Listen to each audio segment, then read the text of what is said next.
je suis Sandrine Bousquet, la directrice adjointe de Maximilien. Je voulais vous dire quelques mots d'introduction, vous dire que je suis ravie qu'on puisse relancer le cycle des ateliers achats responsables qu'on a fait perdurer depuis déjà quelques années et puis qui ont eu un petit tempo d'arrêt il y a quelques mois. Et donc là, on va reprendre à raison de 2 à 3 fois par an en traitant différents sujets liés aux 3 piliers du développement durable. Donc voilà, c'est quelque chose qui répond, il me semble, à des attentes. Maximilien est très impliqué sur cette animation de ce réseau des achats responsables. On fait partie de l'interréseau de la commande publique responsable animée par le ministère de la Transition écologique et le CGDD plus particulièrement. On représente les acheteurs franciliens. Donc, vous avez certainement vu que le PNA PD, alors je crois qu'il manque le PNAD maintenant, est sorti, il est en cours de consultation, donc n'hésitez pas à réagir si vous souhaitez le faire. Je voulais remercier les différents intervenants. Tout d'abord, l'équipe de Monsieur Maure, au médiateur des entreprises, qui vont intervenir, qui vont présenter le label Le Fournisseur. Je voulais également remercier le témoignage d'Aropaport qui va permettre d'illustrer aussi que cela est possible. Et puis remercier Élise Haine qui va nous témoigner sur la mise en place de projets en termes d'achat public circulaire et quelle est la démarche qui a été impulsée à la fois en interne par les équipes, mais aussi par les élus. Et puis aussi remercier tous mes collègues qui sont en charge de l'organisation, Manon, Enrique et François, qui vont intervenir à différents temps de la matinée. Voilà, donc j'espère que cette matinée répondra à vos attentes. N'hésitez pas à revenir vers vous et puis je vous souhaite des bons travaux. Je ne sais pas qui démarre, si Manon, tu dis quelques mots. Oui, je peux vous présenter du coup le programme de la matinée brièvement. Si tu veux passer la slide suivante. Voilà.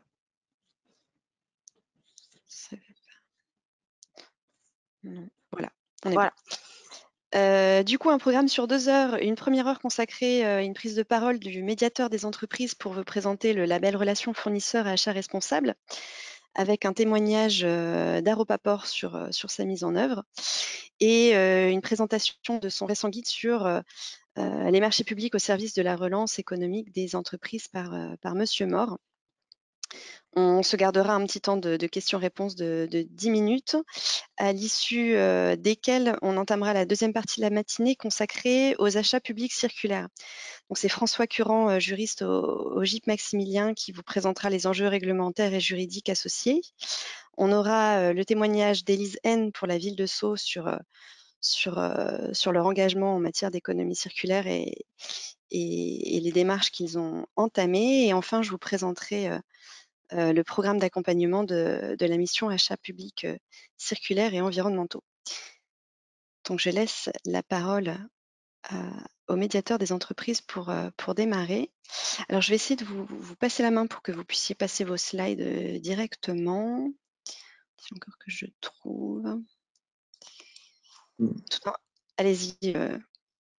Oui, bonjour à tous. Peut-être, je ne sais pas si j'aurai Nicolas Maure, je ne sais pas si j'aurai la main sur les slides, donc voilà, sinon je vous indiquerai progressivement le déroulé.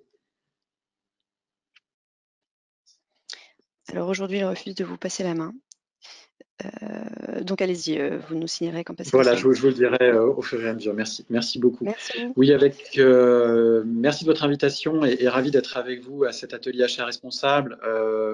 Vous aurez effectivement ensuite une présentation de Françoise Audolan, qui est responsable du pôle acheteur charte et label sur le label, avec effectivement le témoignage du labellisé Aropaport avec Madame Matringe. Et puis j'aurai le plaisir ensuite de vous présenter notre nouveau guide sur les marchés publics au service de la relance économique.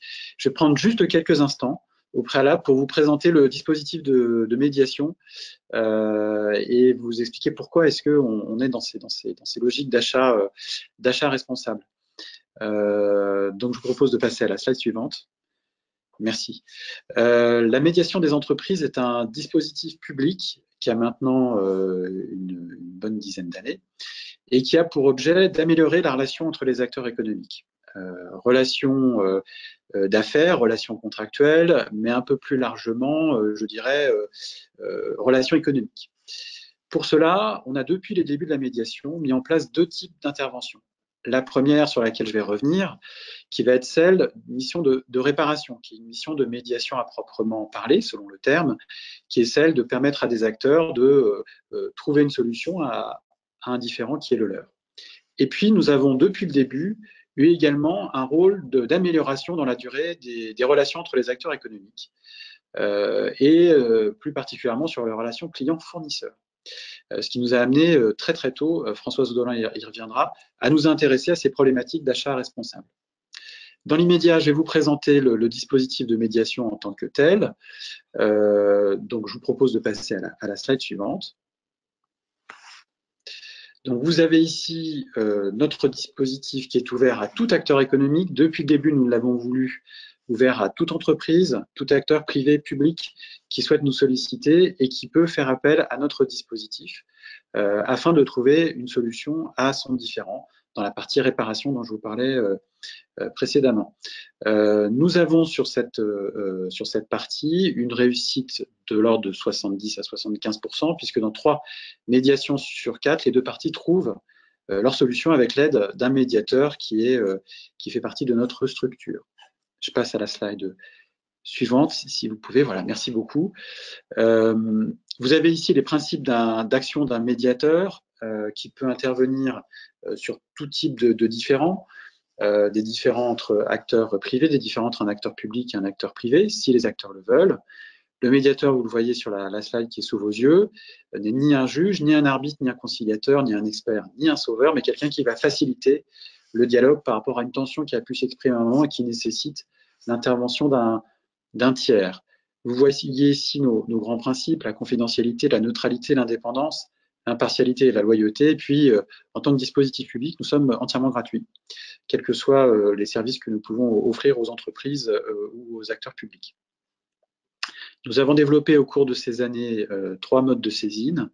La première, qui est la plus habituelle pour nous, qui est une médiation individuelle entre 2 acteurs économiques distincts, mais nous pouvons également intervenir sur des médiations collectives, c'est-à-dire un ensemble d'entreprises ou d'acteurs économiques par rapport à un acteur économique qui en général est un gros acteur économique. Et puis, nous avons également des médiations de branches ou de filières que nous avons d'ailleurs beaucoup réactivé ces derniers mois, qui ont pour objet d'améliorer proactivement des relations économiques au sein d'une filière avec une typologie d'action de type médiation. Je vous propose de passer à la slide suivante. Merci. Pour nous saisir, c'est extrêmement simple. Vous allez sur notre site internet, médiateurdesentreprises.fr. Vous avez 2 possibilités, soit nous saisir, ce qui va vous permettre de formellement entrer en médiation, soit simplement écrire parce que vous avez une interrogation, un doute, une question par rapport à une tension qui pourrait exister, sur laquelle, en tant qu'acteur public également, vous pouvez nous saisir dans le cadre d'une relation qui serait difficile avec une entreprise. À la slide, je vous propose de passer à la slide suivante. Merci beaucoup.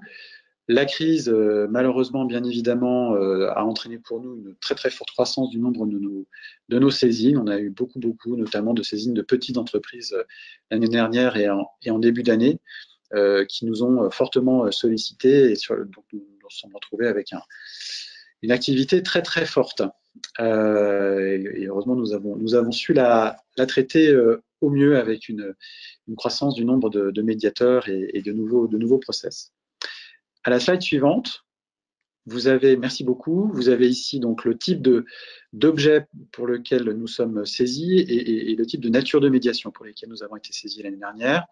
Vous voyez qu'à peu près dans un petit 3/4 des cas, les médiations sont entre acteurs privés, mais nous avons eu l'année dernière 17% d'actions de médiation qui étaient entre un acteur privé et un acteur public.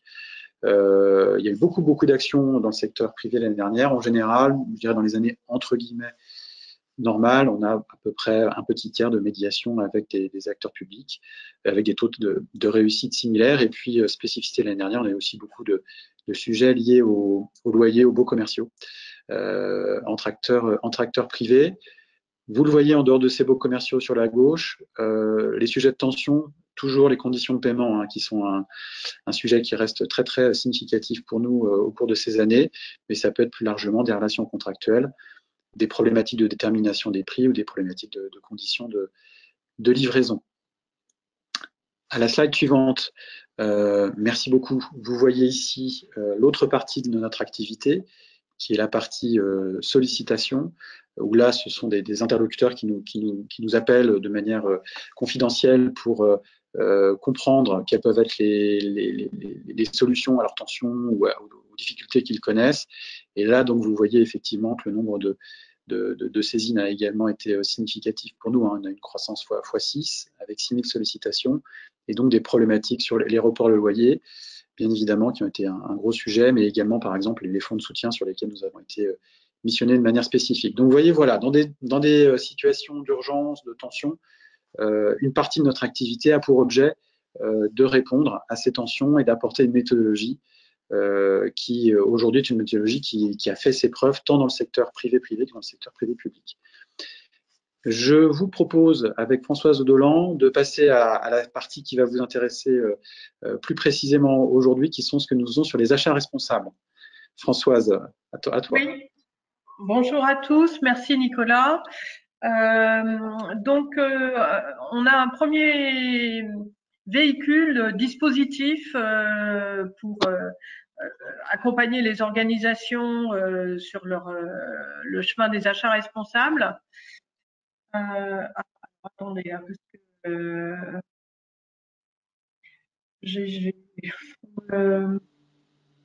on me change, je suis un peu perdue là. On arrive tout de suite, c'est parce que je ne vois plus la on a essayé de vous donner la main pour le changement de slide et du coup, ça vous a complètement donné la main pour le partage d'écran en même temps.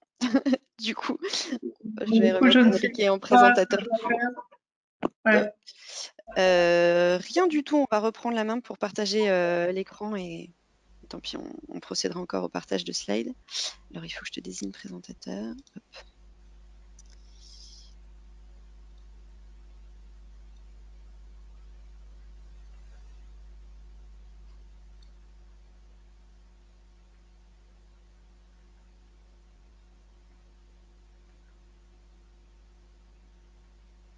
Que vous voyez la slide sur la Ouais.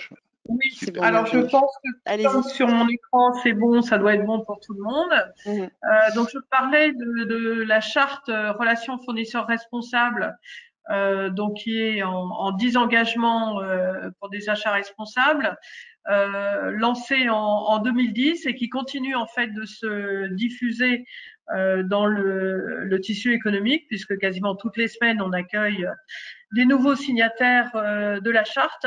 Donc, on co-anime toute la promotion de cette charte avec le Conseil national des achats. Donc, ça a été l'objet d'un travail conjoint entre une vision ministérielle des relations clients-fournisseurs sur base de relations équilibrées, mais également, je dirais, d'appropriation par les professionnels de l'achat, incarnés par le Conseil national des achats.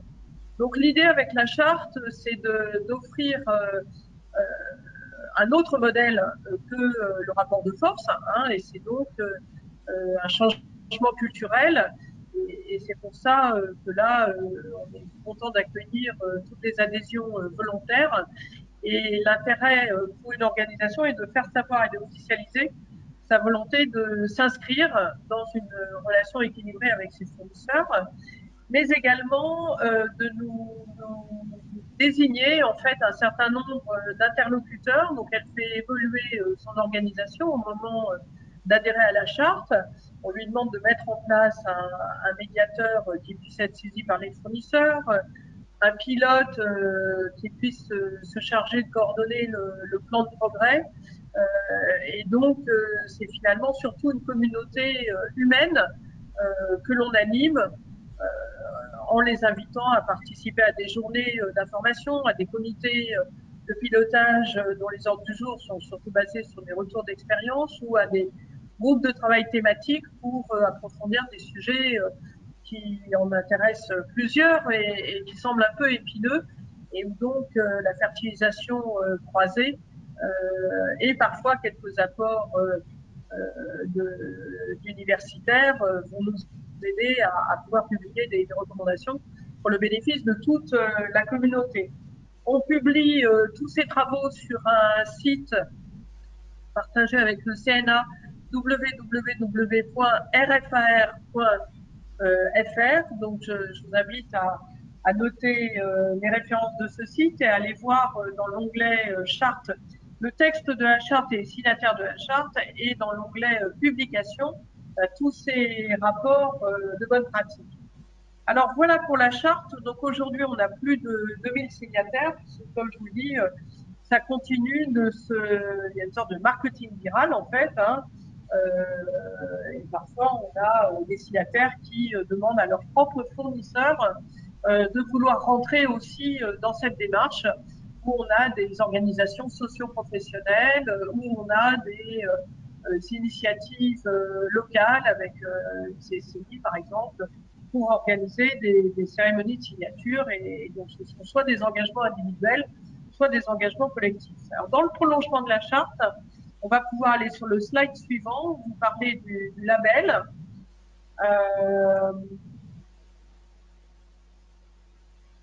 Donc le label, lui, a été élaboré en 2011, sa première version mise en production en 2012. L'idée, là, c'est non pas d'avoir un texte de référence, parce que la charte, c'est un peu comme une norme, en fait, c'est un texte de référence. Le label, c'est tout autre chose comme dispositif, c'est une méthode d'évaluation des pratiques. Et donc, ça permet de mesurer où est-ce qu'on en est dans la mise en place, en fait, de ces principes d'achat responsable. Dans la version actuellement en production, il s'adosse maintenant à la norme internationale de recommandation en matière d'achat responsable, qui est la norme ISO 20400. Et il vise donc à distinguer les entreprises françaises ou les acteurs publics qui ont réussi à réunir un dossier de preuves de relations suffisamment équilibrées avec leurs fournisseurs ou en tout cas, dans la mesure où dans le dossier on voit aussi les engagements en matière de plan de progrès, voilà, le comité d'attribution peut observer qu'il y ait encore des points un peu faibles, mais que la volonté est affirmée par la direction dans un plan d'action. Et du coup, quand on attribue le label, on l'attribue pour une période de 3 ans, mais l'évaluateur tiers externe reviendra tous les ans vérifier le respect du plan d'action. Et donc, ce label encourage à mettre en place des améliorations dans ces pratiques. Et c'est une sorte de contrat qu'il y a entre le labellisé et le labellisateur qui est de tenir parole sur les engagements pris dans le plan d'action. Alors, on fait forcément intervenir un évaluateur tiers externe qui peut être choisi par le candidat au label parmi tous ceux qu'on a agréés. Donc, à l'heure actuelle, il y en a 8 qui sont agréés. Donc, il y a à la fois des grands noms de la certification, comme les Actors, les SGS, les Bureau Veritas. Et puis, on a un certain nombre de cabinets venus du monde des achats responsables, experts, et qui font des missions tout à fait pertinentes. Donc, voilà, vous avez différents profils et je vous invite, quand vous vous rencontrez dans la démarche de labellisation, d'être un peu curieux. Peut-être pas de contacter les 8, mais voilà, en tout cas, n'hésitez pas à contacter des profils différents pour choisir l'évaluateur qui va intervenir chez vous. Donc aujourd'hui, on a une soixantaine de labellisés, mais on a la chance d'avoir intéressé Madame Olivia Grégoire et qui nous a demandé, qui a donné une mission au médiateur des entreprises fin 2020 pour que le label ait plus d'impact. Et donc, dans le cadre de la réflexion qu'on a eue pour répondre à cette lettre de mission, on a rédigé un rapport qu'on lui a remis le 31 mars. Alors, vous pouvez passer sur la slide suivante. Voilà. Avec, je dirais, comme conviction que l'approche de la RSE via la fonction achat, à la fois d'acteurs économiques publics et privés, est de nature à contribuer à la diffusion de la performance dans les chaînes d'approvisionnement. Donc, voilà, ce qui est intéressant, c'est que pour nous, c'est à la fois des démarches qualité, des démarches de sortie de crise et des démarches de performance. Hein. Donc, vous n'avez pas à être écartelé entre des objectifs, par exemple, de réduction des coûts qu'on donne couramment à toutes les directions achats. J'ai été moi-même directrice achat pendant 15 ans, donc je peux en témoigner. Mais de dire, voilà, on a maintenant une vue de ce qu'on appelle la performance plus globale, plus multicritère, et les achats responsables vont contribuer à développer la performance à la fois de vos achats et de votre organisation, mais aussi auront une influence pour développer la performance de vos fournisseurs et prestataires dans vos chaînes d'approvisionnement. Donc, dans cette lettre de mission, Madame Olivia Grégoire nous avait fixé 3 axes prioritaires.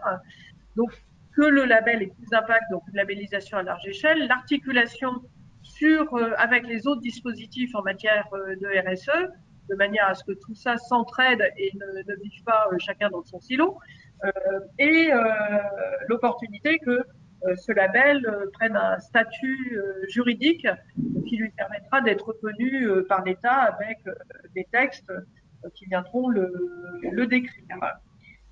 Alors, pour le slide suivant, voilà, je vous donne le résultat de nos propositions.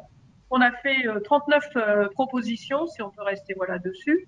Donc, un qui est de maintenir un seul label, c'est-à-dire que c'est le même qu'on soit dans le privé ou dans le public, c'est le même qu'on soit une très grande entreprise type du CAC 40, une entreprise de taille intermédiaire, une PME de 20 personnes ou une TPE de 6-7 personnes, qu'on soit dans l'industrie ou dans les services, qu'on soit dans tel ou tel secteur, hein, puisqu'il y a des approches de label sectoriel. Donc là, c'est le même référentiel.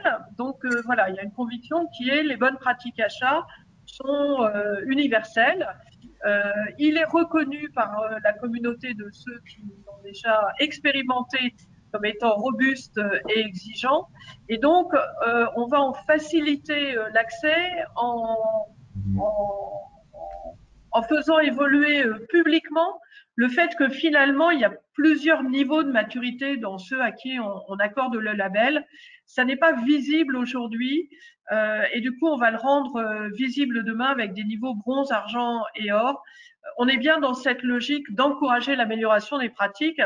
Donc, dire que vous arrivez à un niveau bronze, c'est dire que vous êtes peut-être encore avec pas mal de challenges et un plan de progrès assez important à animer. Argent, vous maîtrisez déjà pas mal les choses. Et puis or, vous êtes très certainement exemplaire et un benchmark pour d'autres. Et du coup, on va le rendre ça plus lisible. Alors, ce qui est intéressant aussi, c'est que dans cette réflexion, il est apparu possible d'obtenir le soutien de Madame Olivia Grégoire pour que l'achat public soit exemplaire et ait un effet d'entraînement sur ces chaînes d'approvisionnement. Et donc, on vise l'objectif de 80% des achats de l'État labellisés d'ici fin 2022. On inscrit le label dans le PNAD 2021-2025. Les SPASER vont aussi nous permettre, je dirais, de vous accompagner pour mettre en place les achats responsables avec toute la démarche pédagogique, structurante qu'offre le label. Toute sa documentation est publique, hein, donc à la fois son référentiel, son questionnaire, les bonnes pratiques publiées dans Talent d'acheteur. Voilà, donc vous disposez en fait de toute cette bibliothèque documentaire et on va également vouloir mobiliser les entreprises dépendant de l'agence de participation de l'État, le secteur hospitalier. Donc, au fur et à mesure, tous les acheteurs publics vont avoir leur rôle à jouer sur ce parcours français des achats responsables. On va compter aussi sur eux pour inciter leur chaîne d'approvisionnement à travers des clauses d'information, comme l'a fait le ministère des Armées depuis 2017-2018. Donc c'est notre exemple pionnier. Et puis on va vous aider en mettant à votre disposition un guide pratique du label RFAR qu'on va co-construire avec un groupe de travail. Dites-le nous si ça vous intéresse de faire partie de ce groupe rédacteur. Et puis sinon, si vous voulez en être les utilisateurs, je pense que d'ici la fin de l'année, on aura produit ce guide pratique. Et pour vous mettre le pied à l'étrier, on est en train de travailler sur un outil d'autodiagnostic que j'avais expérimenté déjà depuis quelques années, mais de manière, je dirais, un peu artisanale. Et donc, on est en train d'automatiser pour le mettre sur la plateforme Impact que Madame Olivia Grégoire a lancé il y a quelques jours déjà. Donc voilà nos 39 propositions et je pense qu'il faut qu'on donne maintenant la parole à un grand témoin, donc Madame Matringe, puisque son organisation a déjà fait tout ce parcours de labelliser.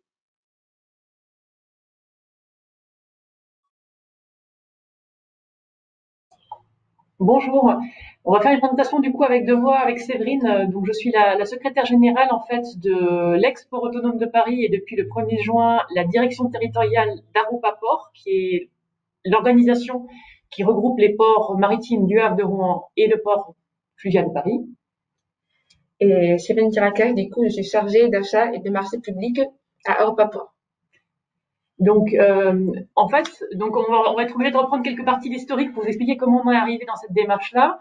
Le port autonome de Paris, c'est un établissement public de l'État. Hein. On était, comme on l'est maintenant dans nos établissements, en fait, on est sur tutelle du ministère des Transports, donc le ministère de la Transition écologique et solidaire, mais aussi des ministères financiers, puisque l'État est actionnaire, donc via la PE, et puis on a la direction du budget, bien évidemment, qui regarde.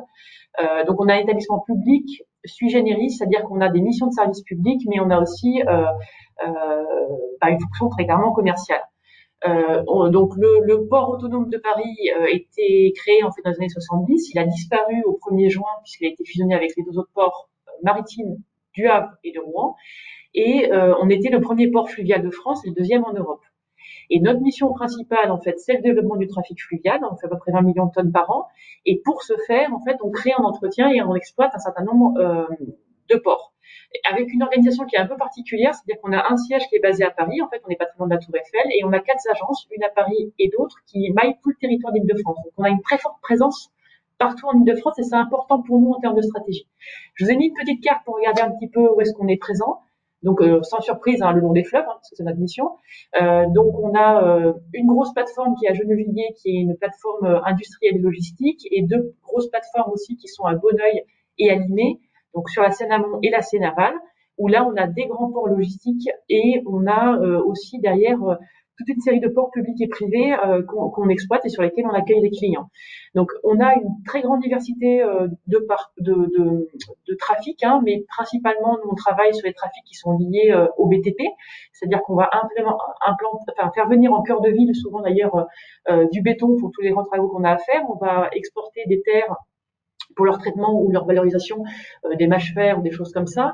Donc en fait, des choses qui sont assez pondéreuses et sur lesquelles ça fait vraiment sens d'un point de vue écologique de les transporter par la voie d'eau, parce que à la tonne transportée, c'est beaucoup moins émissif que le transport routier. Et en plus, ça ne crée pas tous les problèmes de congestion routière qu'on peut avoir en ce moment. Donc une vraie dimension écologique en fait sur notre mission. On a à peu près 600 entreprises qui sont implantées chez nous. Et 25 000 emplois directs et 60 000 indirects que ça génère. Sachant que, pour le coup, le port de Paris était une petite entreprise, et vous verrez que c'est un peu dans notre ADN et dans la manière dont on conçoit aussi nos relations avec nos fournisseurs, que cette culture d'entreprise et de petite entreprise est assez marquante finalement sur les choix qu'on a fait vis-à-vis du label. On était 200 collaborateurs. Du coup, maintenant, en fait, on a rejoint nos collègues du Havre et de Rouen. On est plutôt 1900 en fait maintenant. Donc, on est passé justement dans une grande entreprise. Alors pourquoi le label voilà. Donc oui, pardon, juste quelques chiffres aussi. En volume d'achat, on a à peu près 60 millions d'euros de marché qu'on passe chaque année. pour un chiffre d'affaires qui est de 107 millions. Je vous ai mis le chiffre 2020, sachant qu'en 2020, sur ce que vous disiez sur les labels et sur de manière générale sur les relations qu'on a avec nos fournisseurs et nos clients, en réalité, en fait, on a 7,7 millions, quasiment 8 millions d'aides à nos clients. Tout simplement parce que, comme vous l'avez décrit, et c'était très visible dans les recours à la médiation, on a des secteurs entiers qui ont été fermés au niveau administratif, que ce soit l'hôtellerie-restauration, on a beaucoup de guinguettes en fait à Paris et sur les bords de Seine.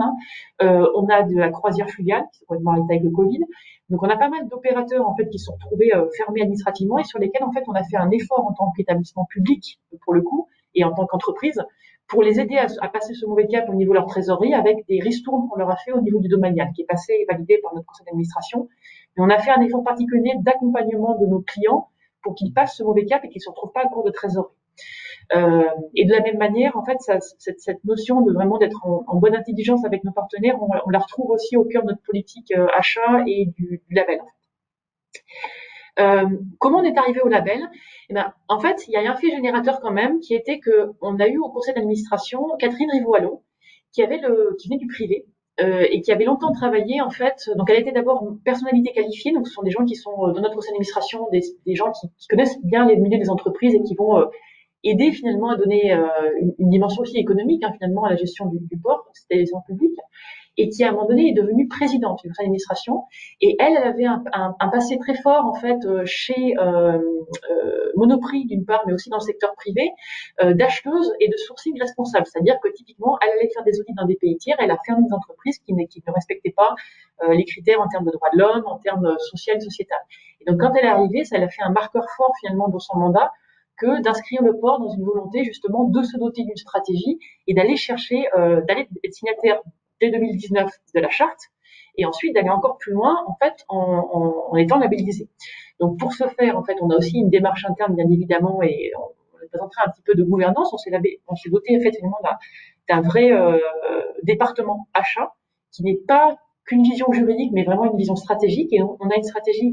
Je vais vous présenter quelques éléments juste après, qui sous-tend en fait cette politique des achats. Voilà, on utilise l'acte d'achat aussi comme étant un vecteur de notre stratégie en matière environnementale et sociale. Donc le label, on l'a obtenu l'année dernière en 2020. Comme ça a été dit, c'est valable pendant 3 ans. On passe aujourd'hui on a été audité cette année et aujourd'hui on espère conserver notre label, sachant que la pandémie et la taille de nos équipes fait que c'est quand même pas forcément évident cette année, mais on y croit beaucoup en tout cas, et c'est très important pour nous, à la fois en interne et au niveau de notre conseil d'administration. Pour venir sur la stratégie, on a professionnalisé la fonction achat, puisque je vous dis, on est passé d'une logique qui était un peu une logique marché et très juridique vers quelque chose qui est beaucoup plus stratégique et qui vraiment irrigue toute l'organisation et le siège et les agences. Et 2 éléments en vert sur lesquels je vais revenir. Nous, ce qui est très important, c'est la relation durable et équilibrée avec nos fournisseurs. Pourquoi? Donc, si on peut passer au transparent d'après. Est-ce que je pourrais avoir le transparent d'après, s'il vous plaît? Voilà. Parce qu'en fait, on a 2 tiers de nos marchés qui sont attribués à des PME.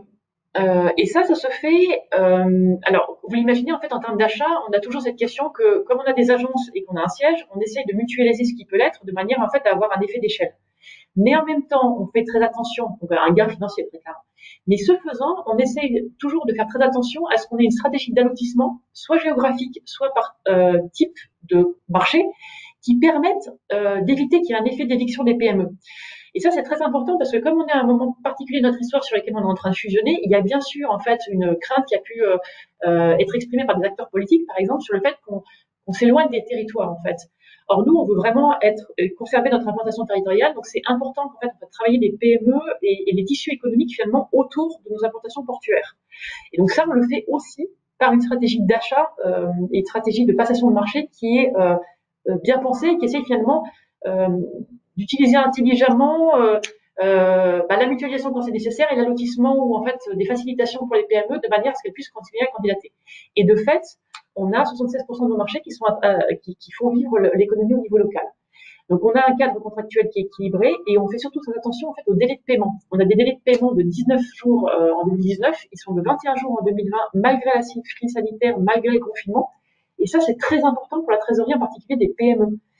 Et c'est vrai que dans la fusion, c'est quelque chose qu'on a porté au niveau de nos collègues du Havre et de Rouen, qui payent plutôt traditionnellement à 30 jours et en leur disant, nous, on veut conserver cette spécificité-là parce que c'est important pour le label et c'est important pour nous et pour nos fournisseurs. Autre élément, donc sur le transparent d'après, ça veut dire ça qu'en fait, on a pas mal de titulaires sortants qui se représentent. Donc, on a 61%. Et alors, à la fois, on a suffisamment de concurrence et de personnes qui sont nouvelles, qui candidatent de manière en fait à avoir finalement le meilleur prix du marché, et en même temps, on a des anciens qui recandidatent. Pourquoi c'est important? Parce que en fait, on le voit au niveau RH aussi, en Île-de-France, au niveau économique, ça repart beaucoup. Et donc, l'enjeu qu'on a nous, c'est d'avoir des gens qui répondent à nos marchés, parce qu'on est en concurrence avec la Société du Grand Paris, avec les SNCF, avec les FNF, etc. Des gros acteurs aussi. Et donc, nous, il faut qu'on s'assure qu'on ait toujours des gens qui régulièrement viennent répondre pour qu'on ait une offre de qualité au meilleur prix. Et donc ça, finalement, cette fidélisation, elle est aussi pour nous utile, sachant qu'on n'est pas le plus gros acteur francilien, pour s'assurer quand même qu'on a suffisamment de réponses et des réponses de qualité. Donc nous, on s'est donné un objectif en fait à 2023, au-delà du label, avec notre stratégie, pour revoir régulièrement nos fournisseurs, pour suivre les marchés et mieux passer avec des marges d'amélioration continue nos marchés dans la suite. On a nommé la directrice de développement durable médiatrice interne, et ça, il faut encore qu'on monte en puissance sur le sujet. Et on veut, mais on n'a pas pu trop avec la crise sanitaire, accroître nos actions de communication et pédagogique pour les PME, pour toujours les encourager en fait à venir candidater. Je vais aussi vous donner quelques éléments sur la partie sociale et environnementale, qui est un point important pour nous. Historiquement, nous, on était plus axés très clairement sur l'environnement. Pourquoi? Parce que c'est déjà dans l'ADN et la mission qui est confiée au port, c'est le transport fluvial, c'est bien. C'est celle encore après. Voilà, merci. Donc, on a commencé, nous, en fait, sur tout ce qui est, on va dire, labellisation et amélioration continue, en fait, plutôt par de l'ISO 14000, très clairement. Donc, par l'aspect environnemental, à la fois, en fait, pour maîtriser les impacts, en fait, de nos propres activités, mais aussi de ceux qui viennent s'implanter sur nos ports. C'est un enjeu très fort, en fait, d'acceptabilité. Très clairement, il y a une tendance de fond à vouloir reconquérir pour des usages purement de loisirs, en fait, les quais dans un certain nombre de collectivités. Et nous, on milite plutôt pour avoir, en fait, des usages mixtes avec des quais à usage partagé parfois. Pendant la journée, on va avoir, par exemple, une centrale à béton. Le soir, on va tout fermer et nettoyer et on va redonner l'accès, en fait, pour des riverains qui veulent aller se promener. Et donc, c'est un enjeu pour nous qui est à la fois au cœur de nos missions et un vrai enjeu de maintien de nos activités en cœur de ville. Et de poursuite du transport fluvial. En fait. Sinon, en fait, en gros, tout passera par camion et ce sera pas terrible au niveau des transports routiers. Et donc, en fait, en gros, on a 70% de nos marchés qui ont des dispositions environnementales et c'est un vrai critère, en fait, quand on analyse les marchés. Typiquement, je vais vous donner 2-3 exemples récemment. On a donné la préférence, en tout cas des meilleurs points, à quelqu'un qui nous a proposé, par exemple, de réimplanter des espèces qui étaient produites et qui venaient de l'Île-de-France, versus quelqu'un qui nous proposait des choses moins chères, mais qui faisait venir vers des arbres d'Italie. Il nous a pas semblé très pertinent de faire voyager des arbres depuis l'Italie par camion, alors qu'en fait, c'était des chantiers qui étaient en Île-de-France. De la même manière, on fait très attention en fait aux process utilisés au niveau des entreprises pour pas qu'il y ait de mélange de terres polluées ou d'amiante qui, in fine, en fait, vont finir par nous interdire des capacités de recyclage en aval parce qu'en fait, finalement, la manière dont est conduite le marché n'est pas suffisante au plan technique. Donc ça, c'est quelque chose qu'on gère au quotidien. Et en fait, ce qu'on veut faire, c'est vraiment monter en puissance sur la partie sociale. Donc, on a des actions en matière sociale, mais peut-être un peu moins sur les marchés que sur d'autres. Je vais vous donner quelques exemples. En fait, on fait du don de matériel, nous, quand on l'utilise plus, quand il y a une association, en fait, qui travaille avec des personnes qui sont en situation de handicap, qui vont nettoyer les disques durs, qui vont réinstaller, en fait, au niveau logiciel, et qui vont vendre ce matériel de seconde main à des personnes qui souvent n'ont pas les moyens de s'acheter forcément du matériel neuf. Et de la même manière, en fait, on accueille l'association Aurore, qui avait travaillé sur l'accueil des migrants de jour à Saint-Vincent-de-Paul pendant quelques années. Donc, entre deux périodes de valorisation commerciale de nos bâtiments, on accueille cette association-là, qui est une vocation sociale. Mais on n'a pas autant, en tout cas, c'est un axe d'amélioration pour nous. En fait, on veut le faire aussi au niveau des marchés, beaucoup plus, de manière beaucoup visible. Donc, on s'est fixé un objectif de 25% des marchés avec les critères sociaux. Je laisse la parole à Séverine pour le plan d'action qu'on a mis en place pour avoir le label. Bonjour à tous, je vais à présent vous présenter le plan d'action initial dans le cadre de ce label. Ce plan d'action est décomposé en 4 axes. Le premier est axé sur la gouvernance et le pilotage, avec 3 chantiers. Construire la fonction achat avec l'ensemble des parties prenantes. Suivre et évaluer la politique achat du port. Et enfin, étendre les principes de déontologie à l'ensemble des acteurs de l'achat. L'axe 2 est orienté sur la relation fournisseur, qui est une très importante, comme vous l'a dit Madame Matringe, avec 3 chantiers également. Simplifier l'accès et les modalités de participation au sein du port. Faire des TPE, PME, et possibles bénéficiaires du port, donc avec des marchés qu'on a l'outil géographiquement pour permettre aux PME de pouvoir candidater et postuler. Et piloter la relation avec les fournisseurs du port. Le troisième axe Le transparent d'après. Merci. Le troisième axe est centré sur la professionnalisation de l'achat, avec là encore 3 chantiers: étudier le marché lors des processus achats et définir les besoins de manière optimale, rationaliser les achats du port, et enfin capter le potentiel d'innovation au sein des achats du port. Et enfin, le dernier axe concerne l'environnement et le social, avec cette fois 2 chantiers: produire, aménager et construire de manière durable sur le territoire du port, et impulser la prise en compte du volet social dans la politique achat du port. Ce qui a été mis en place. Alors, avec la crise Covid-19, comme vous le savez, la France a été impactée, Europa Port aussi. On a dû faire face à l'urgence. On a eu des marchés qui ont pris beaucoup de retard. Du coup, on a dû reprioriser. On n'a pas pu mettre en place tout le plan d'action qu'on voulait. Toutefois, certains d'actions sont déjà en place et restent à renforcer. Pour l'axe 1, on a aujourd'hui un vrai département achat, avec une stratégie achat qui est mise en place, avec des réunions régulières. On a également une clause de déontologie qu'on a dans tous nos marchés, donc avec une salle de déontologie. Tous les collaborateurs du port de Paris ont été formés, sensibilisés à la déontologie. Et on a aussi la SG qui a un rôle de déontologue qui peut être saisi à tout moment de manière anonyme, ce qui est pour nous très important.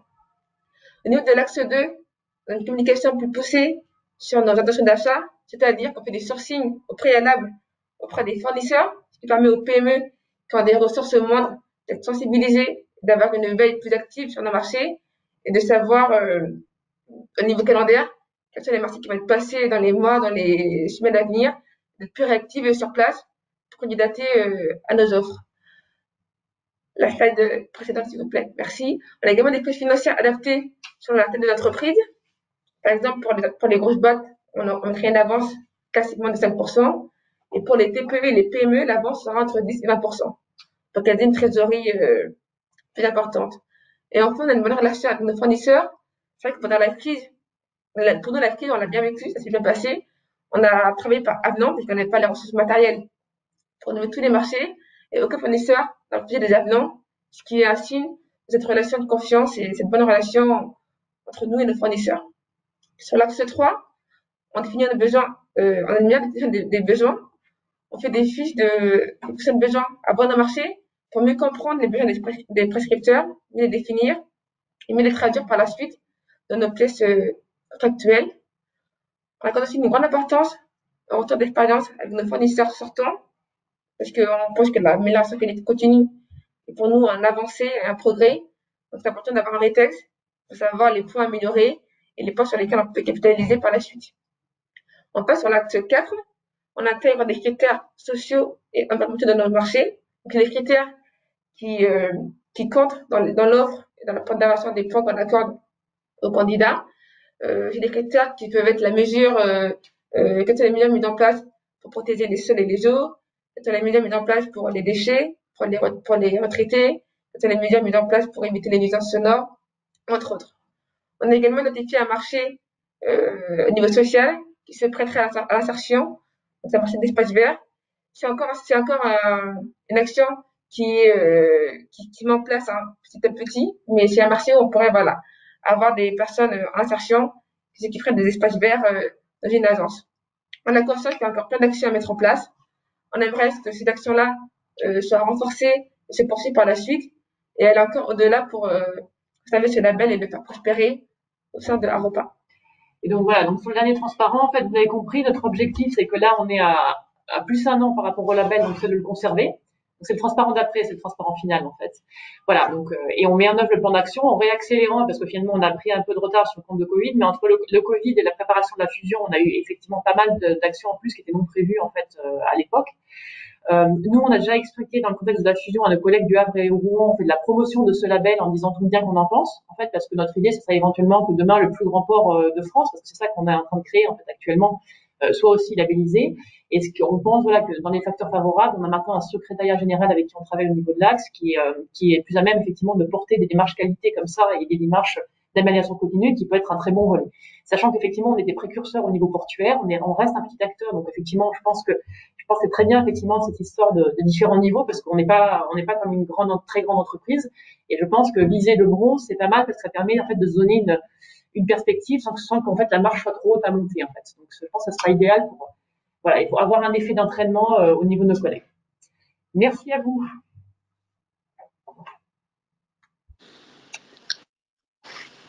Merci beaucoup pour cette présentation. Et c'est bien entendu effectivement sur les marches, comme vous le décriviez, d'accès au label. Merci pour ces éléments extrêmement concrets de préparation pour aller vers l'obtention avec succès du label. Je vous propose pour terminer notre présentation globale de la médiation et de la charte et du label, très rapidement de vous présenter justement, vous en avez parlé, mesdames, de l'accès critique des TPE et des PME à la commande publique, qui est un sujet que également nous avons identifié, qui font partie de notre feuille de route. Et à ce titre, justement, un de nos efforts ces dernières années a été de permettre l'accès, dans un langage le plus simple et rapide possible pour les entreprises, l'accès aux problématiques de la commande publique et des marchés publics. Et donc, pour ce faire, nous avons fait des guides où l'enjeu était de se dire, allez, en 15 minutes, il faut qu'un chef d'entreprise comprenne ce que sont les marchés publics et quels sont les éléments clés. Donc, on a commencé avec un premier guide chef d'entreprise oser la commande publique, dont l'objet, à travers des visuels, des termes de tous les jours, de désangoisser le chef d'entreprise qui disait non, c'est pas pour moi, etc. Et vous avez vu à travers la présentation d'Aropaport l'importance, et je crois que vous nous rejoignez sur ce sujet, l'importance du bon accès des TPE et des PME à la commande publique pour aujourd'hui et pour les prochaines années. On a souhaité construire ces guides avec l'ensemble des partenaires économiques, ces PME, MEDEF, UDP, les chambres des métiers et les chambres des commerces et d'industrie, pour que ce guide soit ensuite à la fois bien approprié et bien diffusé. Donc, nous avons fait, oui, pardon, je vais juste terminer sur cette slide rapidement, 3 guides. Le premier, donc, comme je vous le disais, chef d'entreprise oser la commande publique. Le deuxième, marché public inférieur à 40 000 € hors taxe, moins de formalités, plus d'opportunités. Et enfin, celui que nous venons tout juste de sortir, les marchés publics au service de la relance économique des entreprises, ce qui nous amène ensuite à la slide suivante. Merci beaucoup. Donc, ce guide qui est bien évidemment à votre disposition, qui est pour vous si vous souhaitez le diffuser, le distribuer auprès de vos acteurs économiques ou de ceux qui pourraient travailler avec vous. On l'a bien évidemment fait, comme tous nos guides sur ces sujets, avec la direction des affaires juridiques de Bercy, cela va de soi.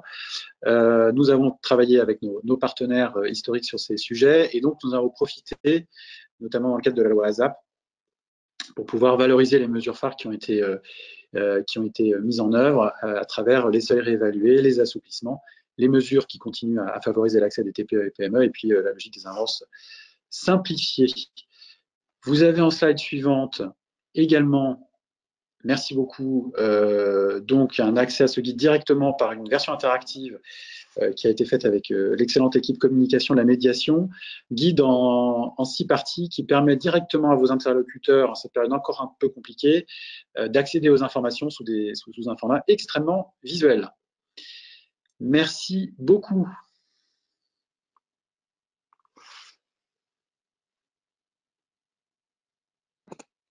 Merci beaucoup, merci à tous pour vos interventions. On s'est gardé du coup 5-10 minutes pour prendre vos questions sur tous ces témoignages, que ce soit sur le label ou sur le guide récemment publié du médiateur des entreprises. Du coup, n'hésitez pas, normalement, vous avez la main pour activer vos micros ou sinon passer par le chat pour poser les questions.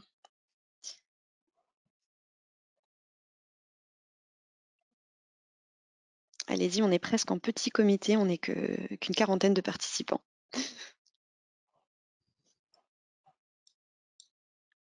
Moi, j'avais peut-être une question pour Aropaport pour savoir si ça a été compliqué pour les équipes achats de transformer en fait leurs pratiques et de modifier leurs pratiques d'achat ou comment ça s'est passé Oui, c'est compliqué en fait. Pour tout vous dire, en fait, on a une logique, on était un peu décentralisé en fait avec voilà des agences. Il y a quelques années, en fait, on a été soumis au décret GBCP. On a encore en fait sur les anciens des gens qui vous disent, voilà, c'est quand même pénible les marchés publics. Donc, en fait, on part de ça comme base. Et donc en fait, on essaie de dire, de toute façon, c'est le cadre avec lequel on joue, et c'est aussi garant d'une bonne utilisation des fonds publics. Mais dans ce cadre-là, jouons intelligemment. en mutualisant quand ça fait sens, et très clairement, les freins, on peut l'avoir sur la mutualisation, par exemple, par rapport à je fais mon petit marché dans mon coin, ou voilà, ou finalement je fais un marché avec des clauses versus j'utilise l'UGAP. Après, l'UGAP est très pratique sur certains sujets, donc il faut vraiment regarder en cas par cas. Donc c'est pas évident, oui, parce que quand on parle aussi de professionnalisation, ça veut dire aussi faire des guides, accompagner nos collègues, leur expliquer. Voilà, vous comprenez. Enfin, effectivement, c'est beaucoup plus simple quand on se dit, ok, je mutualise tout et je fais un gros marché avec à la limite une barrière d'entrée, comme ça je fais que des grands, ou au contraire, je décentralise tout. Quand on commence à travailler un peu intelligemment pour essayer de prendre en compte des critères qui sont un peu plus compliqués, forcément, c'est plus compliqué en fait en termes techniques et de l'acte, etc. Donc oui, là, il y a un effort de conviction particulier. Mais de ce point de vue-là, c'est vrai que le fait que ce soit quelque chose qui a été porté par la présidente du conseil d'administration et l'intégralité des conseils d'administration, donc finalement, le DG et les cadres dirigeants du COMEX, ça aide aussi à lever une partie des réticences. Donc c'est vrai que l'impulsion politique, elle aide, mais effectivement, il y a beaucoup de travail et honnêtement, nous, on commence le chemin. Et on a énormément de chemin encore à faire, quoi. C'est un travail important pour changer des habitudes quand t'es prise avant. Ça nous a bien commencé. Il faut encore le poursuivre pour que tout le monde y adhère et comprenne les enjeux qui sont pour nous importants. Donc c'est de la conviction et c'est un petit peu demander du changement pour dire les choses. D'accord. En tout cas, je vois que... Mais on le voit, hein. On a testé, on a présenté le label à nos collègues dans les autres ports. Il y a aussi le principe même d'avoir une médiation. Oh bah oui, mais pourquoi je prendrais un médiateur si mon marché il est passé de manière parfaite? Ben parce que peut-être qu'il faut être à l'écoute. Donc oui, la réticence, c'est pas insurmontable. Faut se donner le temps et puis expliquer longtemps en fait. D'accord. En tout cas, je vois que ce matin, voilà, parmi les participants, il y a des élus. Et donc, du coup, voilà, c'est important aussi de pouvoir dire que dans les collectivités, l'important aussi, c'est qu'il y ait un portage souvent des équipes en interne, mais c'est aussi important qu'il puisse y avoir une impulsion aussi politique. Ça peut aider et les deux fonctionnent plutôt pas mal. C'est ce que nous dira Élise tout à l'heure. Merci.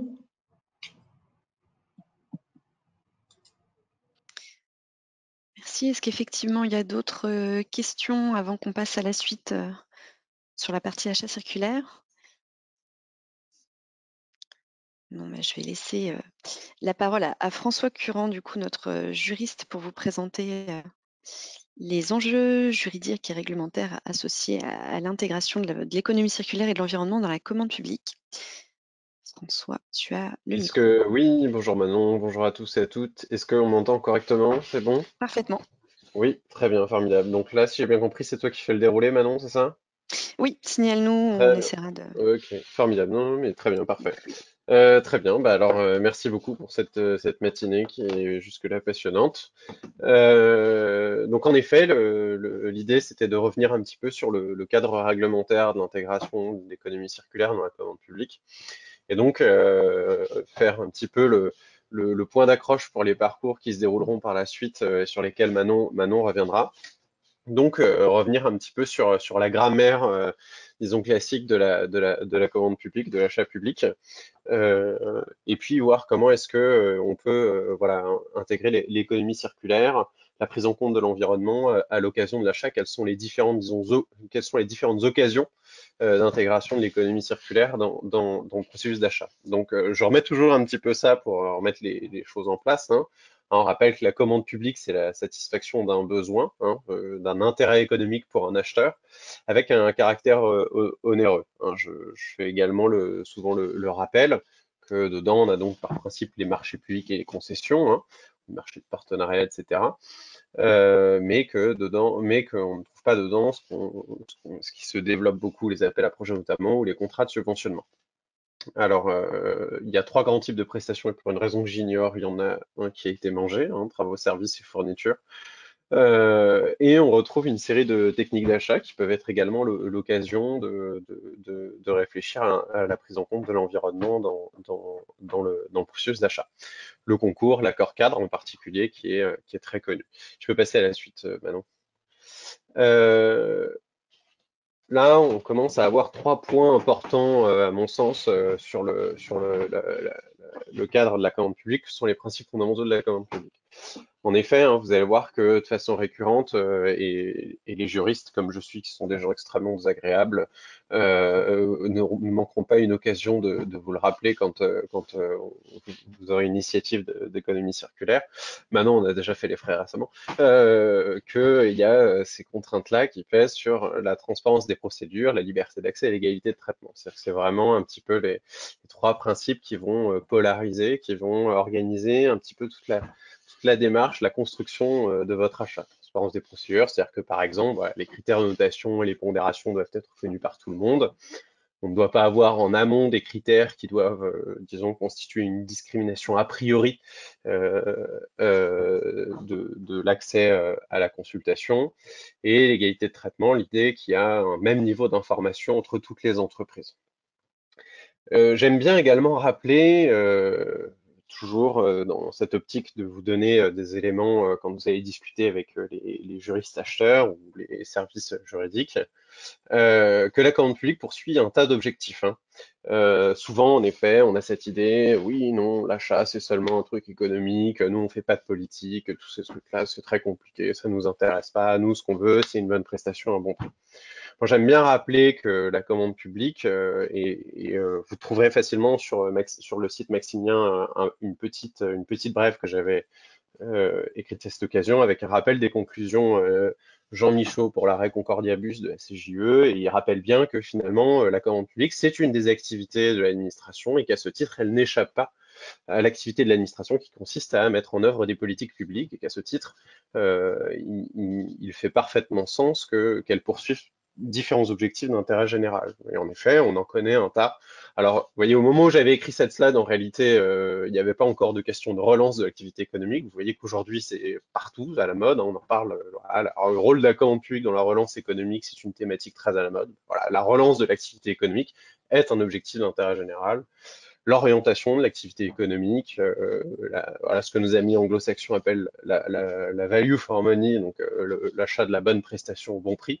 Le développement durable également en fait partie. Voilà, tout ça sont des objectifs de politique publique, des objectifs d'intérêt général, qui ont vocation à être mis en œuvre à l'occasion également de l'activité d'achat. Je peux passer à la suite maintenant. Pour rappel, hein, le développement durable repose sur 3 piliers hein, qu'on retrouve dans le code de la commande publique, hein, les aspects sociaux, l'environnement ou le fait de favoriser le développement économique. Hein. Ça peut être donc le développement d'une zone économique, c'est-à-dire viser la promotion de l'emploi dans une zone en difficulté, l'intégration sociale de publics éloignés de l'emploi, des choses que nos collègues de la MAX connaissent bien, et le respect, la protection des écosystèmes de production de la prestation, et c'est précisément ce point-là qui va nous intéresser dans le cadre de la mission achat circulaire. Je vais passer à la suite. Quel cadre juridique pour l'achat circulaire environnemental? Alors voilà, je peux passer à la suite encore. Voilà. Donc, lorsqu'on a lancé la mission d'appui, on a eu une intervention que j'ai eu la chance d'animer conjointement avec Maître Nicolas Charel. Et j'ai trouvé intéressant qu'il rappelle la multiplication de tous les accords internationaux dans un premier temps, prenant en compte l'environnement et le climat. Alors, il ne s'agit pas de revenir successivement sur chacun, mais en tout cas de voir que l'environnement normatif s'élabore, s'étoffe sur la prise en compte de l'environnement dans les activités administratives, en particulier dans les activités d'achat. Tu veux passer à la suite. On a donc ensuite en droit interne tout un tas de choses qui permettent de conforter cette prise en compte dans l'activité d'achat, puisque évidemment il y a la charte de l'environnement, hein, avec le fait que c'est un droit opposable. L'incitation qui crée, à mon sens, une véritable incitation des acheteurs publics à montrer l'exemple, hein, puisqu'ils ne sont pas des consommateurs ordinaires, hein, j'insiste dessus, je l'ai déjà dit, il y a une conduite politique, il y a une mise en œuvre de politique publique. Et puis la multiplication, et pareil, un socle législatif toujours plus étoffé, la loi relative à la transition énergétique, nous avons eu la loi AGEC, prochainement la loi contre la loi, pardon, pour la la loi pour la résilience et la lutte contre le réchauffement climatique, le plan national des achats publics durables qui est en consultation actuellement, et le code de l'environnement dont j'ai mis la référence précise juste après, tu peux passer à la suite. Il me semble, ah bah non, j'ai pas pris. Qui rappelle de façon détaillée ce qu'est le développement durable, et qui sont tout ça, qui donnent tout un tas d'éléments qui permettent de réfléchir à l'élaboration d'une politique achat responsable. Donc là, tu peux passer à la suite. La première étape, c'est évidemment celle de la définition du besoin. Tu peux passer à la suite. Pour rappel, hein, le Code de la commande publique prévoit bien la prise en compte justement de tout cet environnement normatif désormais très développé dès la définition du besoin. La question du schéma de promotion des achats publics socialement écologiquement responsables a déjà été abordée. Le seuil va évoluer prochainement, je reviendrai un petit peu là-dessus. Mais cette prise en compte dès la définition du besoin, en fait, elle est extrêmement importante puisque ça peut être vraiment l'occasion, lorsqu'on se met dans une dynamique de sourcing avec une vraie réflexion sur la construction de cet achat, de repenser un besoin. J'aime bien cet exemple qui avait été donné à l'occasion d'un atelier précédent. On a besoin d'un marché pour l'entretien d'un espace vert, donc on va voilà, réfléchir tout de suite des engins, etc., des appareils, du personnel, clauses d'insertion, etc. Mais finalement, on pourrait aussi se dire, bah, est-ce que des moutons pourraient pas fonctionner aussi? Vous voyez? Alors c'est un exemple qui est très radical, et évidemment très caricatural, mais c'est ça en fait la réflexion du besoin, c'est d'intégrer finalement une approche environnementale dès la réflexion sur le besoin, sur la manière dont on peut satisfaire l'intérêt en question. Tu veux passer à la suite. Il y a donc une double dimension, hein, il y a la prestation donc, qui est proprement achetée, ce que j'évoquais à l'instant, et puis la traduction dans les spécifications techniques, sur laquelle on reviendra. C'est ici que, et c'est ce que je laissais voir, on a le rôle vraiment très important d'un coordinateur qui peut vous accompagner dans l'opération de sourcing. Alors, ça peut être en interne précisément. Je trouve que l'expérience qui a été évoquée il y a quelques instants avec l'approche par le sourcing est vraiment extrêmement intéressante. Le développement d'une fonction achat sur laquelle je reviendrai dans un instant est vraiment, vraiment essentiel de ce point de vue. On voit bien que le fait de solliciter un tissu économique, c'est pas juste demander alors ça coûte combien, ça coûte combien et ça coûte combien, mais qu'il y a une vraie opportunité pour réfléchir à la construction de son besoin à cette occasion en fait. Tu veux passer à la suite? Hop, voilà. Et donc c'est précisément en fait mobiliser le sourcing, c'est vraiment en effet avoir une approche beaucoup plus fine. J'ai mis un lien vers le guide pratique du sourcing de la direction des achats de l'État, mais vous avez voilà toute une grille de lecture à développer sur la connaissance des délais, mobiliser un tissu économique pour le préparer à une sollicitation qui vous permet de réduire les risques d'infructueux. Vous avez une connaissance de l'existence d'une offre éventuellement, vous la découvrez. Donc vous allez découvrir des fournisseurs, vous allez discuter avec peut-être des clients de ces fournisseurs, avec tout un tas de moyens, visioconférence, audition. Vous avez de ce point de vue-là, à mon sens, une vraie souplesse sur cela, du moment que, en effet, vous gardez, disons, une distance entre la consultation et l'opération de sourcing suffisante pour que votre opération de sourcing n'apparaisse pas comme déjà le début d'une mise en concurrence et le début d'une opération de choix. Tu peux passer à la suite maintenant. Ce qu'on voit, c'est que, à la lumière de ces éléments, c'est qu'une définition pertinente du besoin au regard de ces exigences environnementales ne s'inscrit pas seulement en fait dans une opération individuelle. C'est-à-dire que c'est pas moi là tout seul, juriste acheteur ou acheteur qui vais dans mon coin mettre mon petit label ou quelque chose comme ça. Ça s'inscrit vraiment dans une approche très globale.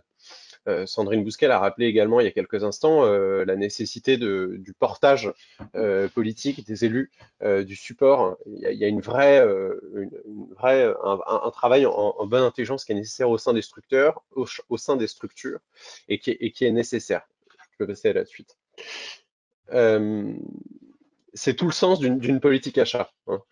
peut définir comme le fait de définir des orientations, des intentions générales qui seront relatives aux achats, aux approvisionnements d'un organisme telles qu'elles sont formulées par la direction de l'organisme acheteur.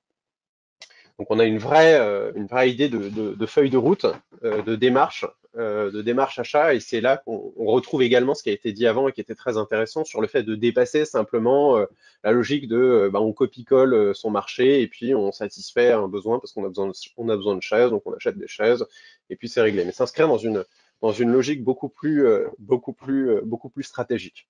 Et là tu peux passer à la suite. Puisqu'en effet, l'idée c'est que le fait d'accroître l'efficacité de la dépense ne se traduit pas uniquement par le fait que on va d'un marché à l'autre payer un petit peu moins ou réduire son coût, mais on va améliorer la qualité de l'achat. Voilà. Et c'est précisément, et je trouve que ça apparaissait très très bien juste avant, par un glissement d'une approche de politique achat, la définition d'une stratégie, la construction d'un plan d'action. C'est-à-dire qu'on va concrétiser au fur et à mesure, progressivement, d'étape en étape, en construisant des étapes qui vont permettre de définir des actes concrets de mise en œuvre d'une politique achat. Donc là, tu peux passer à la suite. Si par exemple, voilà, on réfléchit un petit peu sur les objectifs possibles d'une stratégie achat, donc en effet, on a la création de valeur, la réduction des coûts directs et du TCO, la maîtrise des délais, le développement durable, la maîtrise des risques, l'amélioration de la qualité en évitant la surqualité. Bref, vous avez donc tout un tas d'objectifs qu'il sera possible de poursuivre dans votre politique achat. Et ensuite, précisément, en développant une approche stratégique, vous allez identifier, et ça apparaissait très très bien avant, des axes de concrétisation que vous pourrez établir avec assez de précision. Je vais passer à la suite. Je voulais revenir sur la réservation, qui est parfois oubliée, mais qui est déjà un levier qui peut être facilement mis en œuvre, en fait, puisque c'est un levier qui est connu, en fait, la réservation. Hein, en tout cas, en matière d'insertion sociale, c'est un outil qui est bien connu des acheteurs.